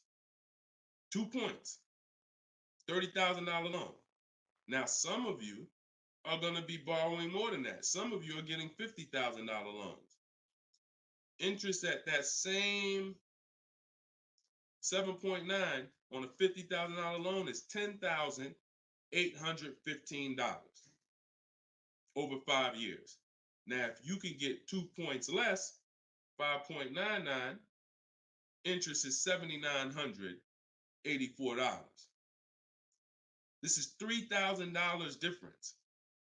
So, do you see how if you're not taking getting the best loan offer just as serious as you're taking trying to get the best price, you get a good price and then you'll give it back to the bank who's giving you the loan.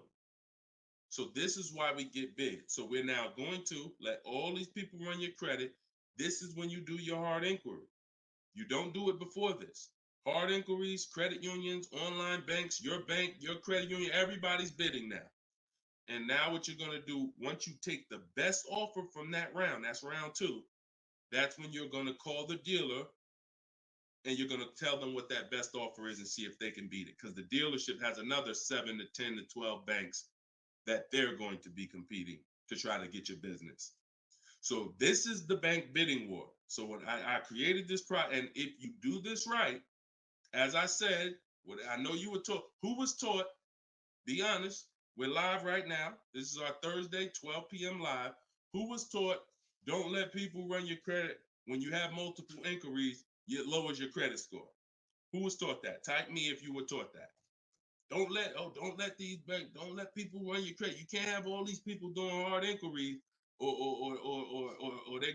it's gonna jack your credit score up. All right, look, that right was taught. Okay. Look, Lisa, I see you. Hold on. Let me go to Instagram so I can see our Instagram comments over here. I always got to go to Instagram Live. Okay, Diana from Facebook. I see you. Hold on. Let's get Instagram in the building. Give me a second. All right. Marinette. All right. Marinette. Okay, I see you. D, I don't even want to try to pronounce your name, but I see you on Instagram. So it's partially true and it's partially wrong. You have to do it the way I just laid out for you. That's called the bank bidding war. And if you want to prove this for yourself, you can simply type in rate shopping online and you'll see this is how the credit union, this is how the credit bureaus allow you to rate shop. So they'll give you 14 to 45 days to do it. If you do it like I just told you, it'll only take 2 days. 2 days. One day you're doing all your stuff at home. We're getting all our lenders at home to bid. The next day, we're getting the dealers to get their lenders to bid. And then we're making a decision on who got the best offer. So don't ask yourself. I never want you asking yourself. I never ask myself, did I get the best deal? That's a question of disempowerment. That's a question of weakness. We don't want that. What you should be saying is, following this process, I guarantee I got the best deal because I got offers from all these banks. I can't get offers from 15, 20 banks and not guarantee I got the best rate. The way you shop, or you've been taught to shop or programmed to shop, you're only getting offers from one bank, or you're just letting the dealer do it all for you. That's where your buyer's remorse comes from. That's where your skepticism about, did I really get the best rate, come from. So we won't know what the best rate is until we get all the bids. And that's how we do it. So everything that I'm teaching y'all is part of what's in my book, rated 4.9 on Goodreads. It's called Cars from Home, 7 Steps to Saving Time, Money, and Avoiding Dealers. You could keep typing your questions because Dolan's going to pull the next question in. You can put it up on the screen now, Dolan. Put the next question up. But all of you could get your copy for 75% off as long as you get to my website before the 30 minutes expires. This is a welcome offer. Normal price of the book is $97, and it's worth every penny. It's worth actually thousands. But special welcome offer, you get it for 75% off in my TikTok bio, in my Instagram bio, or in the comment section on YouTube or Facebook. Okay, this is Monty from YouTube. She said, my mother's looking to start a new lease soon, but she only drives 5,000 a year. What's the best option? Low mileage lease if she's not keeping the car. So if she's not keeping the car, Monty, watch this. I run this scenario a lot, and I want y'all to, because some of you, you were taught never to lease. If you stick around this channel long enough, you'll see probably within minutes that that's some of the worst advice that you've ever listened to. If you don't keep your cars 8 years, so we'll talk about that. And we show examples. It's not even up for debate. People who try to debate it, they're emotional and they're tied to old advice. So once you have decided you're leasing, which means I'm not keeping my car 8 years, I want to avoid that depreciation, then I need to be shopping for aggressive lease deals, because it's the short term. Again, this is another unseen expense, depreciation. This is why, look, when you buy your car today, you buy a $40,000 car today, you try to take that car back to the dealership a month later, what's it worth? You try to take, you buy a car today for 40,000. You try to take that car back to the dealer a month later. Is it worth 40,000? Right? No. A month. You might have even not you might have not even driven it. But that's the way depreciation works. You don't have to drive the car. In fact, here's another scenario. You could park the car outside your house for a year. You buy it for 40,000, park it right outside your house, don't even touch it. Just start it every now and then to keep the engine running. You come back a year later, that car is not worth 40,000. It's worth probably 32. Dang, how did I lose that much value and I didn't even drive it 1 mile? Depreciation. That's called the unseen expense. So whenever you hear me talk about the unseen expense, it's depreciation. So your job is to find the strategies, which is what I teach, to make sure you avoid the depreciation hit. So if you buy a car, Monty, even if she doesn't drive it, even if she only drives it 5,000 per year, 5,000 miles a year, like you're saying, she's losing value. And what she's doing when she replaces the car is she's hoping she could get some of that value back that she lost. It really never happens. Who understands that when you go to trade your car in, you never get what you really thought you were going to get for the car, right? Now, I'm going to ask you a question. Everyone who has a car outside that's 10 years old or more, 10 years old or more, type me in the comments. Matter of fact, let me know how many years you've had the car. That's a better one. Type how many years you've had the car. And for those of you who just came to the show, this is our Thursday, 12 p.m. live show. We're actually live right now. This isn't a rebroadcast, although we do rebroadcast these shows throughout the day, all day, so that you can actually catch up, watch the replay. But this is our time. We're live Monday, Tuesday, Thursday, and Friday, 12 p.m. and 3 p.m. Make sure you're here. If you want to engage with us, make sure you're here. If you want to tell your friends, this is the time to be here. Okay, so we got people 11 years. Can Skin on Instagram, 11 years, 13 years. Jessica on YouTube, I see you. 6-year Jeep Wrangler. Well, I wanted to hear from people who are longer. 2018 Sakia. So, all right, 15 Tahoe. Okay, I'm talking about the people who've had a car 10 years or more. One thing about you that listen, are y'all worried about how much you're really going to get for that car? Are you overly worried about it? Most of you are going to say, no, not really. It's worth a couple thousand, but you've used most of the value. You understand that? Look, Big Meek said I got 08 4Runner on TikTok. So we understand when you have kept your car long term, I'm not concerned with resale value much, because my whole goal with having this car was to use up most of the value. So that's what you do if you're a buyer. If you're not going to get to this level, this is what I'm telling you, that you are now losing because the depreciation of your car is the highest in the first 5-6 years. So in order for you to win, you have to keep that car, what I call the 8-year rule, 8 years. That's when the depreciation starts to level out, where you're not losing value like this. And so regardless of how much you're driving, that's not the key. That's not the key. Monty's mom is driving 5,000 miles a year. Who's a high mileage driver driving more than 18,000 miles a year? Type HM. I want you to know, I want to cover all the bases for this question here. Oh, what doesn't matter whether you're a high mileage driver, low mileage driver, it has nothing to do with how much you drive, because that's not what's killing you. It's the depreciation based on the time you have owned the vehicle. And if you're not keeping that car 8 years, you should be shopping for aggressive leases. Now, before we go to the next question, I'm going to show y'all an example of why it is impossible. Yes, impossible. No way, shape, form, fashion. You can get a great deal if you purchase, but you should have leased. Okay? Let's use this scenario. Let's use Frina. Let's use Frina as an example. So Zafrina, she picks up, and you can see this date. She's recent. This is just, not too long ago. So Frina gets a $65,000 Jeep Grand Cherokee. She uses my system. You can see she uses the Cars from Home system, where she gets bids, multiple bids. We get at least 5. So don't look at this price and be like, oh, Deshone, that looks incredible. Yeah, that's because we get this through bidding. You get the best price. That's what we do here. So stick around, you'll understand if you're new to the show. But she's paying $579 a month for a $65,000 Jeep Grand Cherokee. Just so we can, let me level this out for y'all.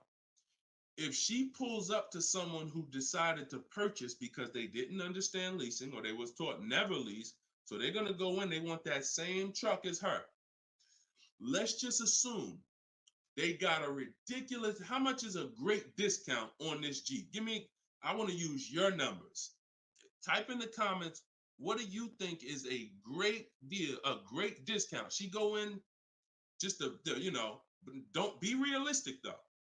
Somebody walk in, she going and she looking at this $65,000 Jeep. Somebody's going to purchase it though.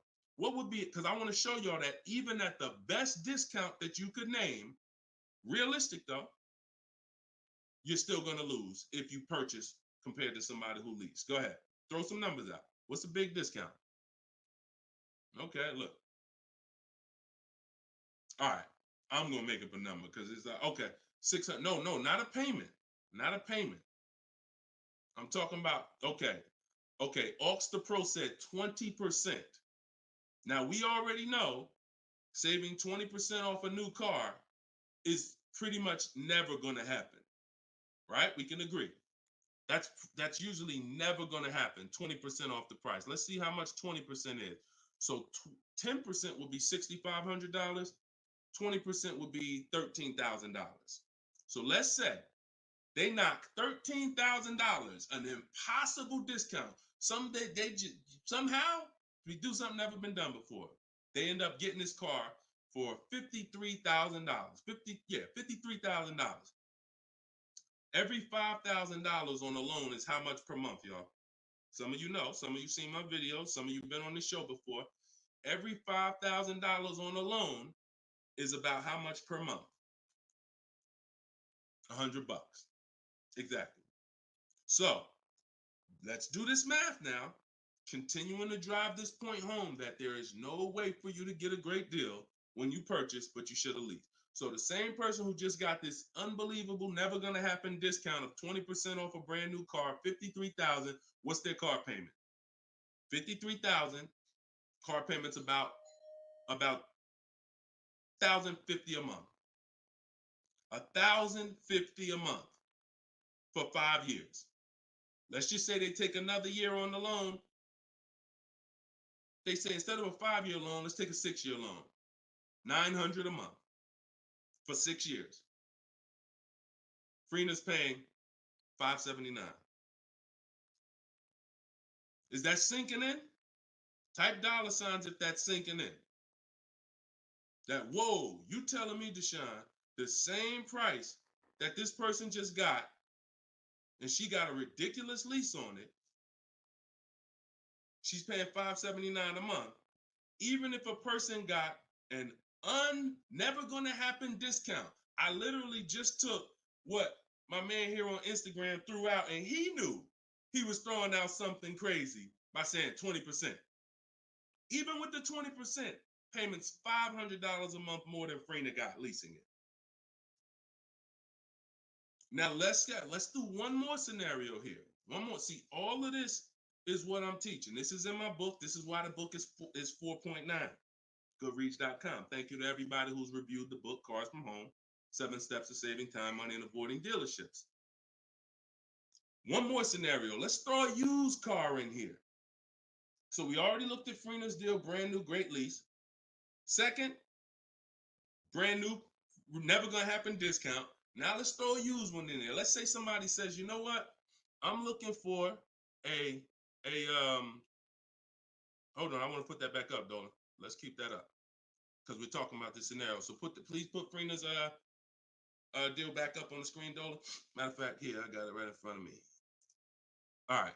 So we got third scenario here. Somebody now is saying, all right, I'm gonna find that truck used though. So instead of 65, good price on a used one. Let's say we find one that's like 40% off, 3 years old. Again, I'm using extremes to show y'all. So some of you are like, Deshone, if you're using extremes and it's this different, dang, I've been overpaying by not understanding leasing. Yep. I wish I had Dave Ramsey here. I wish we could get Dave Ramsey on the show. You know, I wish he was in the audience. I wish him, you know, because unfortunately, look, shout out to Dave. I know he has the right heart, the right intentions, but he has the wrong information. He's what I call confidently incorrect. That means dangerous. You're dangerous. When you're confident and incorrect, you're dangerous to yourself and others. So now, used car. Somebody gets this car, they knock 40% off the price, and they get one for like $40,000. $65,000 truck. I got one 3 years old. I paid 40 for it. Every $5,000 we just said is about $100 a month. 40 payments, 800. You take a 6-year loan, payments 725. On a used one, we're no longer even talking apples to apples with the vehicle. On a used one, $579 Frena's paying, $725 for a 6-year loan on a used one, 3 years old, 1 year on the warranty left. Then you're on your own. $1,000 a month to buy a brand new one. See, son, you getting mad yet? Are you getting mad yet at the people who taught you not to lease? Now, who should be? Because some of you, if you just tuned in, you might be thinking, oh, Deshone, so should I only lease? No. If you are not keeping your cars 8 years, then you should only lease. Because when you buy, if you keep the car long enough, you can win. Because you're going to pay double what Frena's paying if you buy a brand new one. You're going to pay more on a used one, but eventually you pay off the car, you keep it 8, 10, 12 years. The longer you keep it, you can catch up. You're still not going to, you get what I'm saying? Because Frena's always going to have a payment. If she keeps leasing, she's always going to have a payment.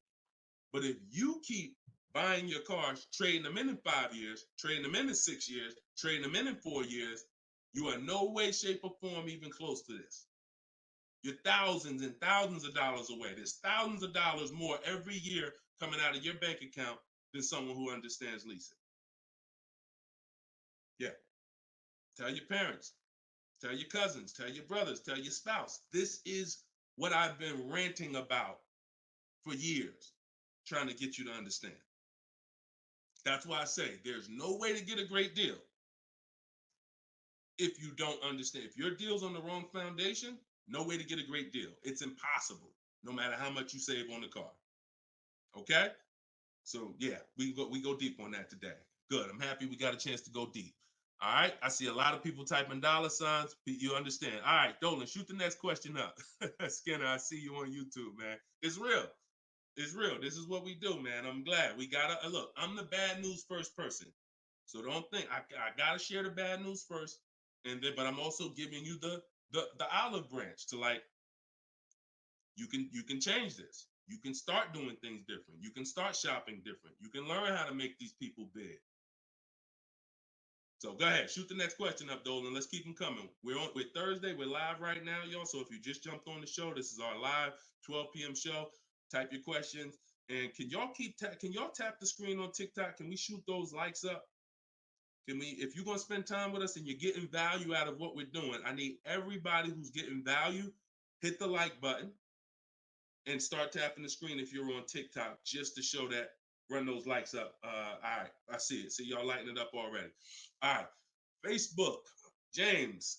I'm an old school guy that was told not to let anyone run my credit. I'm not even sure how to download your book. Maybe you could walk us old timers through the process of downloading it. Unfortunately, I teach an online system. I'll be the first one to tell you my system's online. My system's right here in front of a computer.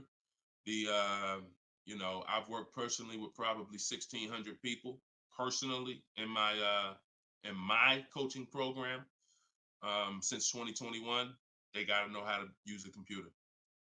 I've had older people who get their children, who get their grandchildren come because and sorry y'all, my eyes are watering. I got a little something trying to jump on me, but we good. But I would be lying to you if I told you this isn't based on because we use copy and paste systems. You're sending emails. So that's one thing I can say. I wish I could, tell you otherwise, but if you want to use what I teach, I mean, now I've had people who get their grandchildren or get their children because my system to get great deals only takes 90 minutes. It only takes 90 minutes. That's why when you go to the page and you see my book, a lot of you are going to see the first thing I say on my website is this will teach you how to get below market deals in as quick as 48 hours.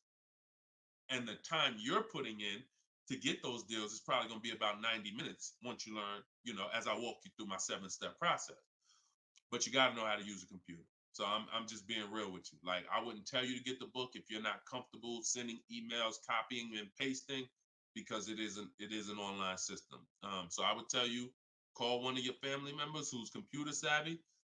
Tell them, hey, get this book, work this for me, help granddad out, help dad out. And not only are you helping yourself, but they'll now have a skill so that they can learn, so that they're now making dealers bid and they're at home. That's just me being as honest as possible with you. All right. Great question, though. Great concern. Skinner, what's up, my man? Skinner from YouTube. Deshone, what are the bank necessarily looking for different from what the dealership is? Banks want to lend. So think about where you're at right now. Skinner from YouTube just asked, so what is the banks necessarily looking for different than the dealerships? Banks, there's more banks around us that would want to lend us money to buy a car than we know about.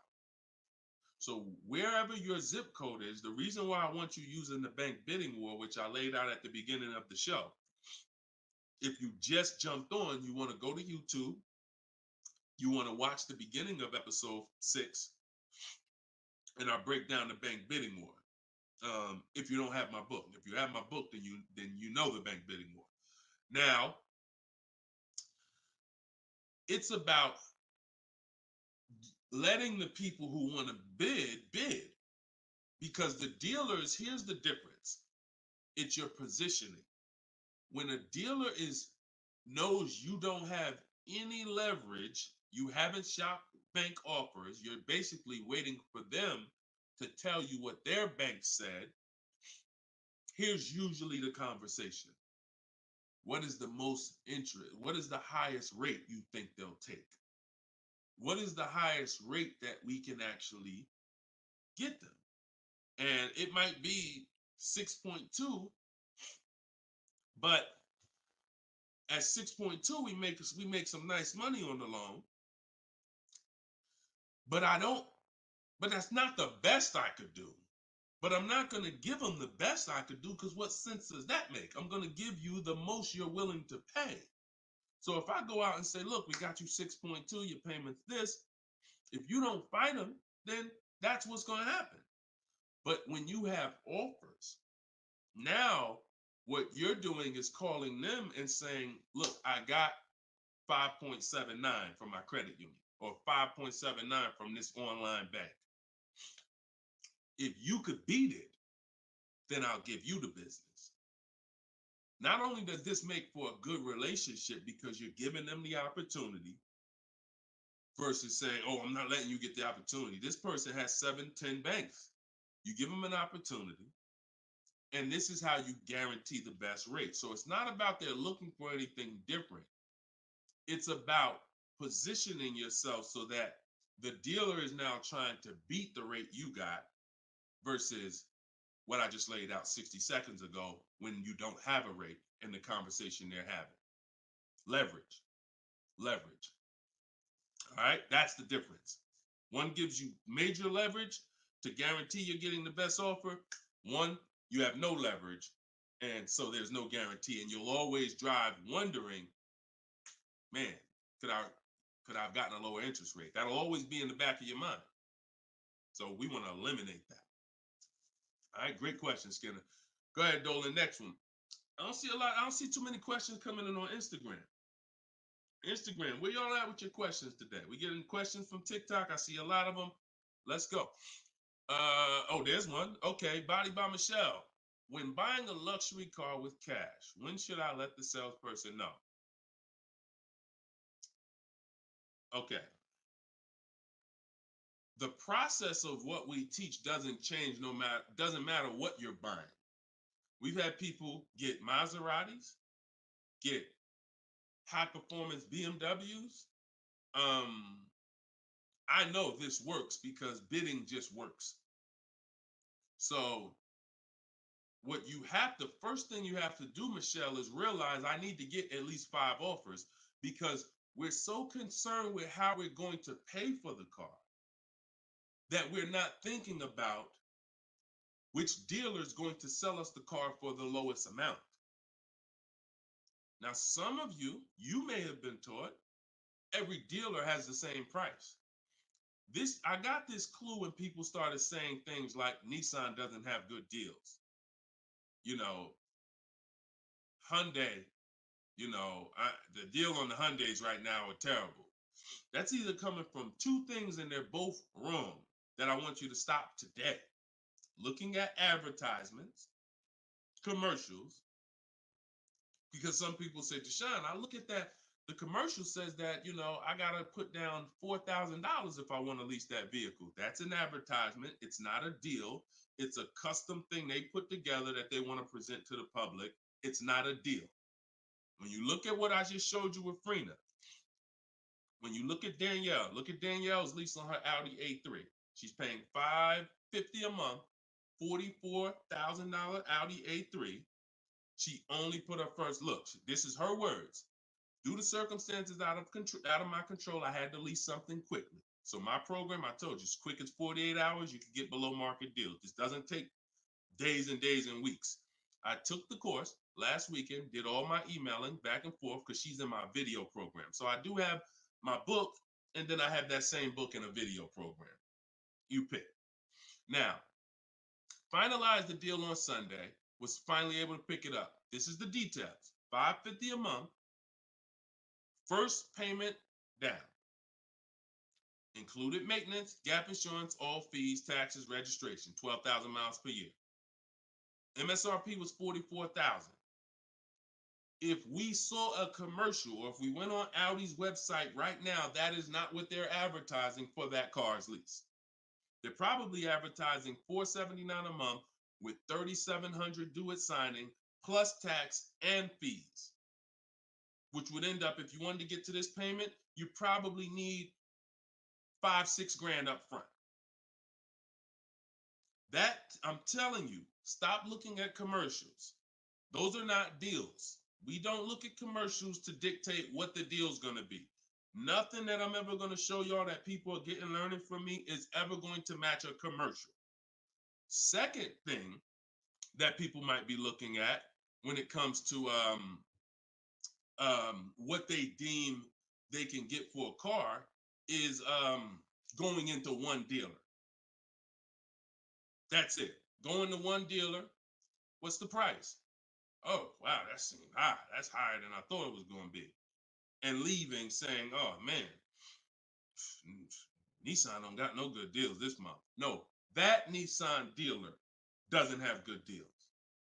And again, you have no leverage. So the first thing I want you to think about, Michelle, is changing the way you shop so that you can forget about how you're going to pay for the vehicle. First paramount thing is to make sure that I'm getting 5 offers, because we've done the statistics. I got people all around the country shopping that report to me. 80% of dealers are overpriced. I'm telling you numbers that I don't want you to ever forget. 80%. That means out of 100 dealers, 80 are overpriced. 20 are the great prices.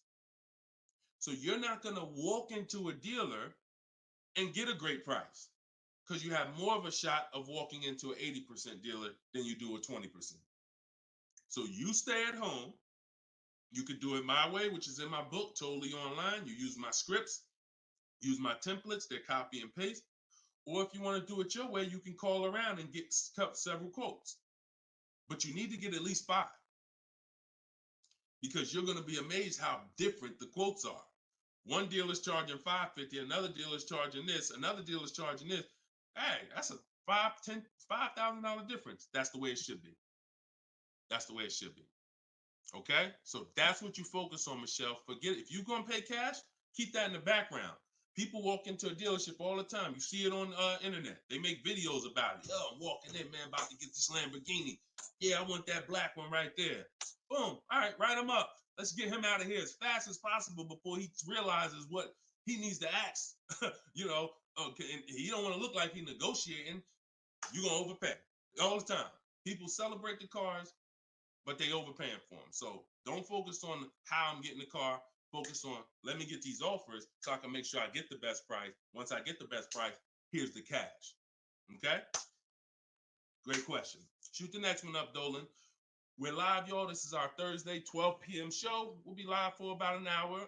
So we're going to try to get through as many questions as possible, but I don't like to give short answers. And for those of you who like to shine, I want all the answers in one spot. That's in my new book. It's a digital book. It's called Cars from Home, 7 Steps to Saving Time, Money, and Avoiding Dealers.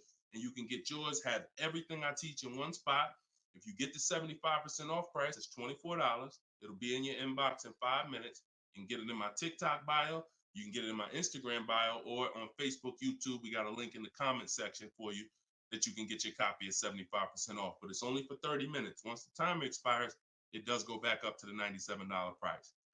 Okay, YouTube, Hanako. Sorry, hold on. Eyes water, I'm sorry.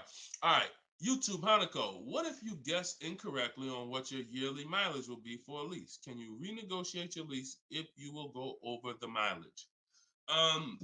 So some brands will let you buy mileage before the lease ends.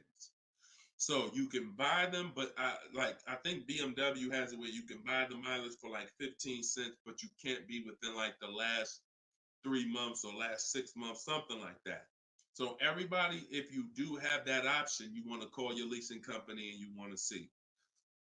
But I teach to estimate your miles. Like I have a chapter in my book. It's not even a chapter. It's like a little section called Choose Your Mileage Wisely, where we walk you through the math. Now, sometimes lifestyle changes. You were working 10 miles from home. Now you're working 30 miles from home. That's understandable. What I like to do is we always do an equity assessment. Who has a lease, but you didn't know you could sell leases? Type of question mark. If you did not know that you could sell a lease, I want you to type a question mark in the comments, because you need to get familiar, and every one of you who are going to be replacing your cars, whether you own it, lease it, anything, you need to get familiar with what we call an equity assessment. Yep, I see a lot of you. So a ton of you have leased cars and you didn't know that you could sell leases. So imagine how much that's cost you so far. Again, I'm the bad news first person. If you dropped off a car without seeing if there was any equity, then you certainly, I mean, there's no guarantee, especially, but if you dropped off a car 2020, 2021, 2022, oh, you most certainly, there's a good chance you had equity because everyone did. And it was to the tune of, 5,000, 7,000, 10,000. If you had a truck, some of these trucks, $10,000, $12,000 checks people were getting. Now those big checks are over because that was a limited inventory thing where resale values were so high. Almost everyone had equity. But you need to make sure you're not leaving 1,000, 2,000, 3,000 on the table in this market. In a normal market, we always do an equity assessment. So if you're going over your miles, you want to do an equity assessment to see if you can sell it. Because if you sell it, you're out of it, and you can just go lease a new vehicle. But so the equity assessment is you call your bank, you get your payoff. You go, once you have your payoff, you want to ask them.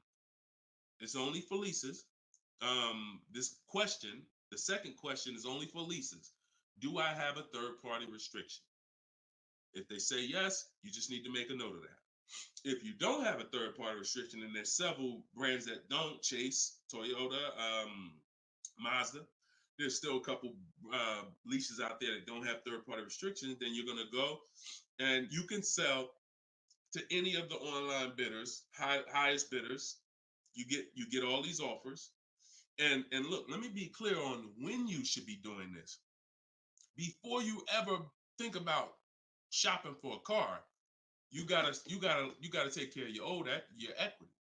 You shouldn't be shopping for a car and then saying, all right, now let me check and see what equity I got. Because now if you don't, you need to know that up front, because if you have $3,000, $4,000 of equity, that matters going into your budget. Maybe you want to apply it to your next deal. Maybe you want to put it in your bank account, but you need to know about it early. That's why it's the second step in my system. I got 7 steps. Equity assessment is the second step. As soon as you think about getting a new car, your first question should be buy or lease. Should I buy or lease? That means, am I keeping the car 8 years or not? And then the second thing is equity assessment, because that's going to tell you your positioning with your current car. So once you get your payoff, you go to the Carvana, CarMax, Driveway, and you look, you do what you want. I would not suggest you be lazy in this. This takes 20, 25 minutes, and this is your money. So you go to those websites, CarMax, Carvana, Driveway, Kelly's Blue Book Instant Cash Offer, hold on, Auto Nation Sell My Car, and Car Google Sell My Car. 6 offers, 6 cash offers, and that's going to tell you your equity position. That's once you know that, because some of you are going to do that and find out you got negative equity. Now you have to plan accordingly. Some of you are going to do that and find out you got 4,000 of equity. Now you got to plan accordingly. Some of you in leases are going to do that and find out you have no equity, in which case, I just need to wait until my lease is up. I can't get out early. But so the equity assessment tells you how you can move to the next step. Okay? So that's what you focus on. That's what you focus on at this particular step. Okay? Go ahead, shoot the next question up, Dolan. All right, we're getting a lot more. I'm gonna try to go faster, but go ahead, shoot the next one up, Dolan. This one's Instagram. That's my man that I said I didn't want to butcher your name. Might even be a woman, so I'm not even gonna try to pronounce the name. But my lease is up in 6 months. I would like to lease again. Is my current lease gonna hurt me when trading it in? Equity assessment. I'm glad you asked that. Equity assessment. That's the game. That's the game. See, those are the questions that gets answered with the equity assessment. Is my lease going to hurt me or help me? Do the equity assessment, and you'll know. Now, if you have a third-party restriction, then we can't sell direct to these online buyers. We have to sell to a local car dealer of the same brand. So I have a script in my book where I walk you through talking to used car managers so that you can actually sell your car locally to them. You're selling a 2 or 3 year old car, usually good mileage for most. We need to sell that car to a local used car dealer, but we are still getting bids. We're not walking in. This is what a lot of people did. You may have did it. Man, I got a third party restriction. I'm gonna just walk into the dealer. hey, yeah, look, I know I got equity. You don't realize how you're making it hard for someone to even help you because you don't know how much equity you got, and now you're coming in and you're not really saying what you know.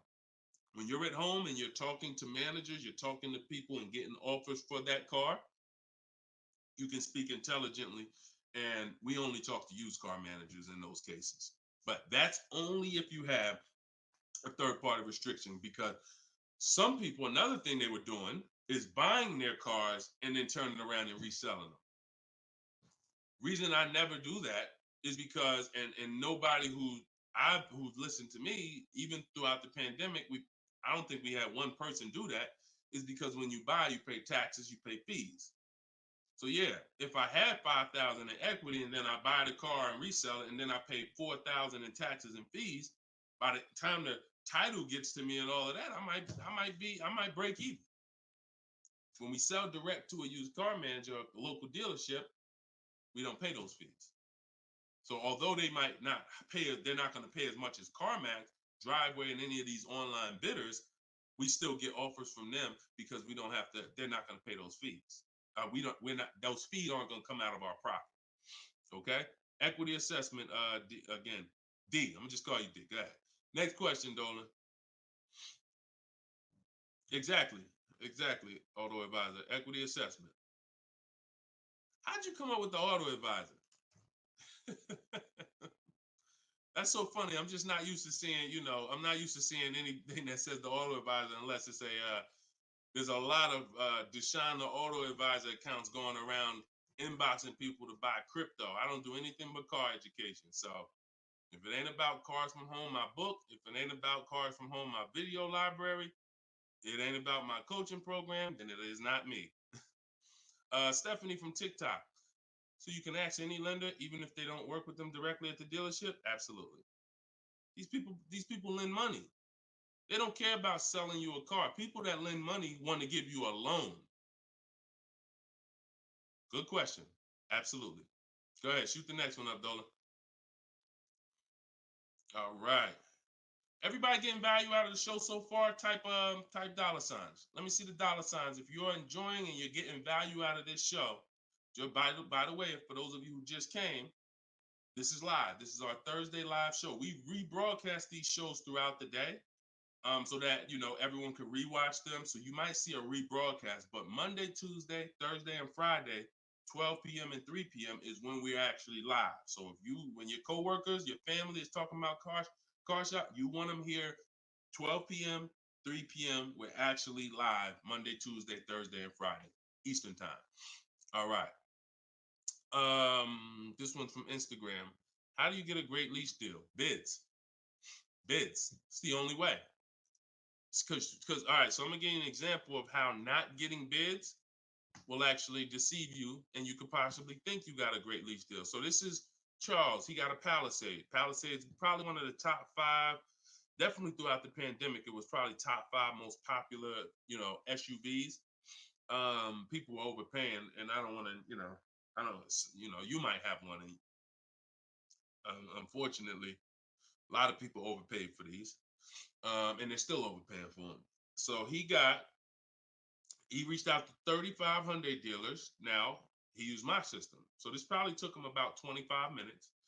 I have something in my book. My strategy is called the 25 to 5. What that is we're connecting with 25 dealers online. And our goal is to get 5 offers. Because if you want to show earlier, I told you 80% of dealers are overpriced.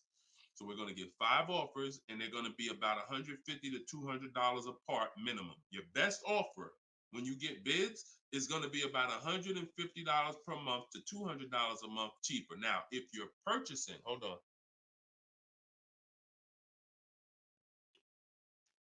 All right. Now, if you're purchasing, you're going to see, for those of you who are buying new cars, because we have several people that do that, you're going to see that there's about a $5,000 difference minimum between your best offer and your worst offer. So let's say I was buying this Palisade. When I get my bids, my best offer to my worst offer is going to be close to $5,000 difference. That's when you know you're doing it right. because we get below market car deals. Some people get market value car deals. Some people pay above market value car deals. Depends on the skills they have. So he got bids. He did this, used my system. Took him probably 30 minutes to reach out to 35 dealers, maybe 25 minutes, and he got 10 quotes. Offers range from 1.23 to 1.66. Now, that's what that's what I'm telling you. The 1.26 lease that he ended up getting a 1.23 because we always send a counter offer. I have a calculator in my book where you put it in. We must send a calculator. We must send a calculator. We must send a counter offer. So he ended up closing the deal at 1.23, all online. Never spoke to the dealer until he was ready to lock up the deal. But see the difference, 1.23 to 1.66. That means he's looking at offers. His best offer was $597 on a $48,000 Hyundai Palisade. His worst offer at 1.66, that same 1.66 divided into 48,500. Hold on. 1.66 times 48,500 would be about 700, 900, call it $800. So he's getting offers. That's when you know you've done it right. So to answer your question, Tobo, how do you get great lease deals? Bids. It's the only way. It's the only way. So his best offer is $597. The worst offer he saw out of all of them, he got 10 of them, was $800. Same vehicle. 80% of dealers are overpriced. Okay? Must get bids if you want to get deals like this. Only way. All right? Shoot the next one up. Now, look, hold on real quick. I want to say one more quick thing. Until you get bids and you have enough bids, you might think you got the best deal, but you just don't know what the best deal is. See, you're going off your gut. If you're going off your gut, look at Kimberly. Kimberly saved $20,000 on her Maserati. It's a $91,000 vehicle. She posted, the one she ended up getting was 91 because a dealer near her ended up beating this offer she had, but it was an $86,961 Maserati. They offered it to her for $66,261. So they're taking 20 grand off. But she had offers that were 10 grand off. She had offers that was 12 grand and 8 grand. And if she would have tried to assume, well, damn, 8,000, that feels good. I mean, shoot, brand new Maserati, taking 8,000 off. That gotta be a deal. See how much money she would have left on the table? See how much money she would have left on the table? So we cannot assume. We get multiple offers. We look at the lowest one. That's how we guarantee. All right? Go ahead. Shoot the next one up, Dolan. Great questions today. Great questions. Let's go. All right. We got Emo on YouTube. I test drove I'm test driving an MDX soon. Okay. I test drove an MDX as soon as we finished. They tried to get me to run my credit. I told them I'm shopping dealerships, didn't like it, so the manager came in the office and tried it. No again. 100%. You look, y'all. If you don't have a plan, you're under someone else's plan. You follow me? I'm gonna say that again. If you got a light bulb emoji, type a light bulb emoji, type a gym emoji. Remember this. If anytime you don't have a plan, you will be subject to someone who has a plan. And there's nobody that has a plan like car salespeople. We know what we're doing. We are not trained in much. We're not trained in finance like we should be. We're not trained in buying versus leasing like we should be. We're not trained in resale values like we should be. We're not trained in insurance products like we should be. There's more insurances to consider with a car than there is a house. Kid you not. Extended warranty, that's an insurance policy. You might use it, you might not. Tire and wheel, that's an insurance policy. Gap insurance. You have auto insurance. There's multiple insurances that you need to consider in this business, when you're buying a car, when you're leasing a car. We're not trained in none of that like we should be. But what we are trained in is how to make sure we have enough information to sell you what we want to sell you. And so if you don't have, and the people with the least integrity, they are certainly going to try to pin you down with the credit check. Can't give you a credit. I can't give you a quote without your credit. Come in. I need you to be here. When can you come? First question they ask, you all right? Who's getting phone calls from dealers right now? Raise your hand and type me if you're getting phone calls from dealers right now for any reason. Bring your car in early. Hey, your lease is almost up. Hey, I saw that we can get you in a new car. We can keep your payment the same. Look, nobody's business. If you're getting phone calls from dealers right now, type me in the comment. Look, Skinner said they blowing me up. So understand the reason why they're doing that is because they want to pin you down. It's just come on in. When can you come in? When I can come in, I get you to talk. Numbers in here, it means you're pinned down. You cannot do this. You're losing all your leverage. So that's why I'm telling you, you're going to shop with a plan if you're following what I'm telling you, if you're following what I teach. Some of you have my book already. Shout out to those who have my book. We're rated 4.9 on Goodreads.com. Appreciate everybody who's reviewed the book. You can get yours for 75% off. It's normally $97, but in my TikTok bio, 30 minutes only, you can get it for 75% off. Instagram bio is $24 if you get the deal in the comment section. But you must have a plan because they have a plan and you don't know who you're dealing with. So that's all I could tell you. But I'm glad you stuck to the guns. Even under the pressure, you didn't let them run your credit. You stuck to the guns. Way to go. All right, go ahead, Dolan. This one's from TikTok. Better to buy used or new? Planning to keep longer than 8 years. Thank you for all that information. Letting me know you understand the 8-year rule. I appreciate you. That's a matter of, okay, so if I'm buying to keep more than 8 years, right? Only question between new or used is a question of budget. Can you get everything you want and need in a new car for your budget? Once you get all your bids, can you get all those bids? Is the best bid that's going to win your business on a new car in your budget comfortably, then get a new car. But now some of you can't afford a new car that covers all your needs. Needs are the most important thing you need to think about. You need to know the difference between wants and needs. Needs is, I got 3 children, I need a third row. Need is, I drive on the highway a lot, I need a car that has good acceleration. That's needs. Needs are things where if you don't get them, you're not going to like the car, you're going to trade it in because it's not doing the basic things you need it to do. That's needs. Wants is, I like to have the sunroof. I don't need it though. But if I can get it in my budget, I'll take it. I like to have this. I like to have that. These are wants. You got to know the difference. Unless your budget can buy everything. But if you can't get everything you want and need in a new car for your budget, then we go used. But if you get everything you want, there's plenty of people who are like, you know what, Deshone, I am a long-term person. I'm keeping more than 8 years. I could afford both. I only get a car every, only once a decade. I want to get a new one. That's fine. And some of you are like, you know what? I really want to go with even more value. So I'm gonna look to get a pre-owned one, not 30% off the price, 20% off the price, 40% off the price. That's fine too. There's no right or wrong there. Just go through it and pick the one that works for you. Great question.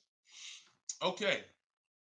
And now I haven't told you, while you putting the next question up, Dolan, my process for shopping for new cars and leases is totally different than the process we teach on shopping for used cars. It's entirely different. One is called the 25 to 5, where we're reaching out to 25 dealers online, connecting with them, looking to get 5 offers.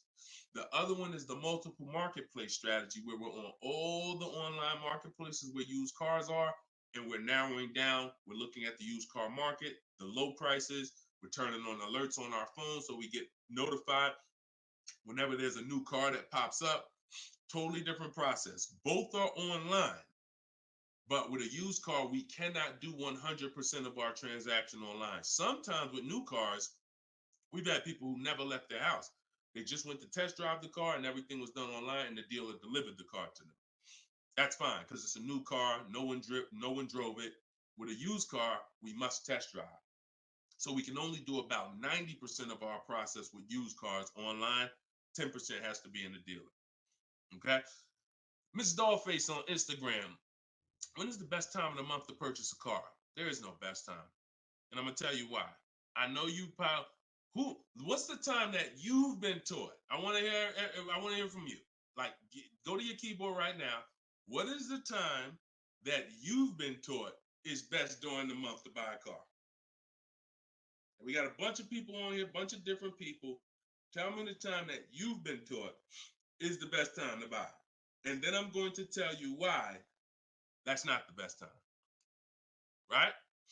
And I know what everybody's going to say. We all going to say the same thing because we were all taught. Well, now I can't say we because I was in the business. Exactly, HBD, end of the month. Cherie said November. Tothy on Instagram, end of the month. Look, Skinner, around the holidays. So your answer, Skinner, was about the same as Sharice. November, coming into the holidays. Now, I want you to picture any other business because what I'm trying to get you to see is that you are taught, programmed to shop for cars different than you shop for everything else in life. Everything else in life. Because if you had a business where every single time at the end of the month, just dozens and dozens of people just came into your store because that's what the marketing did. Are you more, and let's really use some real terms here. Are you more desperate to sell something when the store is packed? Or are you more desperate to sell something when the store is empty? See, I want to tell you a story. If I could get you to continue to keep these stories in mind, it'll answer your questions. Now, obviously, everything's in my book. Some of you have my book and you understand all of this is laid out for you. But even as you're listening, I want you to grasp concepts that you're going to see. Are you more desperate to sell something when the place is exactly, Toothy, when the place is empty? Place is empty. If I got a store and I haven't opened up that register all day long, it's daggone 5 p.m. I haven't seen one customer. I'm desperate. But if the store is packed, man, I ain't thinking, what are we giving deals for? You know what I'm saying? What are we giving deals for? The place is packed. We're not desperate. So the marketing is great. The marketing makes you think, oh, end of the month, we're getting the best deals here. There's clowns up here. They got daggone balloons. They got the guy outside with the arms blowing. They got signs everywhere. This is what the place is a carnival. Why do we need to give away these cars? No. You don't want to be sitting next to somebody and Jim drives off with a car and Jim, all right, man, have a good one, man. Yeah, you here too, man. We was here the same time. Great. Yeah, man, I'm going. And you sitting there and you going to say no to a deal. Salesman looking at you like, hey, look, do you want it or not? Because, we're real busy. It's people waiting in line. Do you let me know? So it's the pressure. It's the like. So I say that to say what you've been taught, the holidays, the end of the year, sounds good. But you're much more likely to get a deal when there's no one in the showroom. The 10th of the month, the 2nd of the month, place is dead. And I like to make sure you're positioned. So what I teach is something you need to have 2 dates in mind. 2 dates. Every time you're shopping for a car, I teach you need to know these 2 dates. The as soon as date and the no later than date. The as soon as date is the soonest you can buy a car. Soonest you can buy a car, as soon as date. You're not in the market until your as soon as date is today. Step 5 in my process, my 7-step process is in the market, getting offers. I can buy something today. That's my as soon as date. My no later than date is my deadline. Now you have to know these 2 because the time in between is your leverage. So let's just say my as soon as date is today. I can start looking at offers. But my no later than date, I got 2 months. 2 months. I need to have a car by this time, 2 months from now. That's my deadline. I got all that time in between to say no. I got all that time in between that when I'm contacting dealers, when I'm looking at inventory, I can look at trends. I can see are the prices dropping. I can have alerts on my phone, getting access to the new inventory. This is our process. So some of you are like, Deshone, I need a car in a week. Well, you still have a as soon as date and a no later than date. 3 days, soon as date, no later than, doesn't matter. So you have to know these 2 dates because in between is your leverage, which is why I don't want you emergency shopping unless it's an emergency. Okay? I don't want you emergency shopping. Don't get into the habit, don't stay in the habit of emergency shopping. Oh, I'm gonna put it off to the last minute, and then, oh, I gotta go into the dealership. Oh, I need a car this week. All of that is working against you. Now, if you can still get, in fact, when you go to my website for my book, you'll see it says below market deals in as quick as 48 hours. But the more time you have, the more time you have to say no. Programs change every month. You see deals change, lease programs change, rebates change. And so when you have inventory changes, so if you're looking for a black or blue car, all these dealers don't have one right now, but they got one coming next month. You can, that's fair game for you because you have time. So these are all the benefits of getting in the market 3 months early and learning how to look at the deals. If there's a great deal now, we jump on it. If there's not, okay, I'll look next month. And that's what I did when I got my mother's lease on her Mazda CX-5. October, I was looking at the deals. I didn't like them. Got all my offers. I said I didn't like them. Now, the great thing is I made contact with all these dealers. So they know. Now I'm following up next month. Hey, just checking in. How's the deals looking for this month? November, didn't like them. 3rd month, December, got the deal I liked. Wrapped it up. So don't always think time is an asset. Time is an asset. Now, if it's an emergency, that's fine. We got to get a below market deal. We only got a week to do it. That's fine. You better have a strategy. But if you have the luxury of time, we use that to our advantage. So I wouldn't say there's a best time of the month to purchase a car. But if you're in the market and you're positioned, here's another thing you're positioned for. Every now and then we come into the dealership. When I was at Mercedes, when I was with General Motors, it happens all the time throughout the year. It could happen on the 10th of the month. It could happen on the 12th of the month. It could happen on the 8th. We don't know when this is going to happen, but this is the conversation I'm about to give you, a behind the scenes look of exactly what happens and why I want you to be positioned.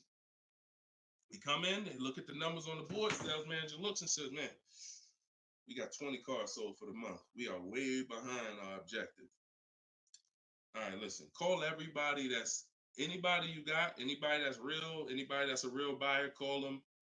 We're not turning down any serious offer today. You want to be the person that's positioned.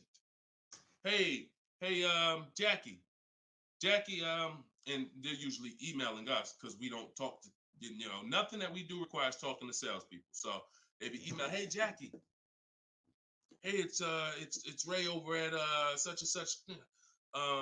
Were you still looking for that car? Have you found it yet? No, okay, I know the quote I gave you before was $550. I know you wanted to be here, but my manager said, listen, we'll take any offer today. We really want to move a car. See, you were taught that only happens at the end of the month. It doesn't. You got to be positioned. You got to be positioned. And so that's the luxury of time. So this is what it is, y'all. I want you shopping with a strategy. This is what I want you shopping with. All of this is in my new book, Cars from Home, 7 Steps to Saving Time, Money, and Avoiding Dealerships, learning the science of making dealers and banks bid for your business while you sit at home, getting below market car deals in under 90 minutes. And you can get your copy for 75% off in my TikTok bio, in my Instagram bio, or you can click in the comment section on YouTube and Facebook. We got a comment pinned for you guys. Or if you're watching us on TV, you can scan that QR code with your phone. Get your copy, use it, use everything in it. I walk you through everything in there. Leasing is in there step by step. Purchasing new cars in there step by step. Purchasing used cars step by step. High mileage drivers, I got 2 strategies for you. If you're a short-term high mileage driver, everything's in there step by step. If you have credit issues, I walk you through step by step.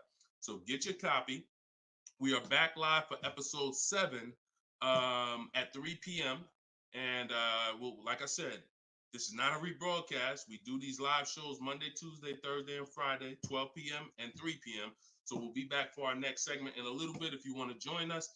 If not, tell your friends about us, and we look forward to it. We always look forward to the people who are ready to change their life, empower themselves, stop shopping like desperate victims, begging people to help you, begging people to give you a car, begging people to help you. Please, can I get no money down?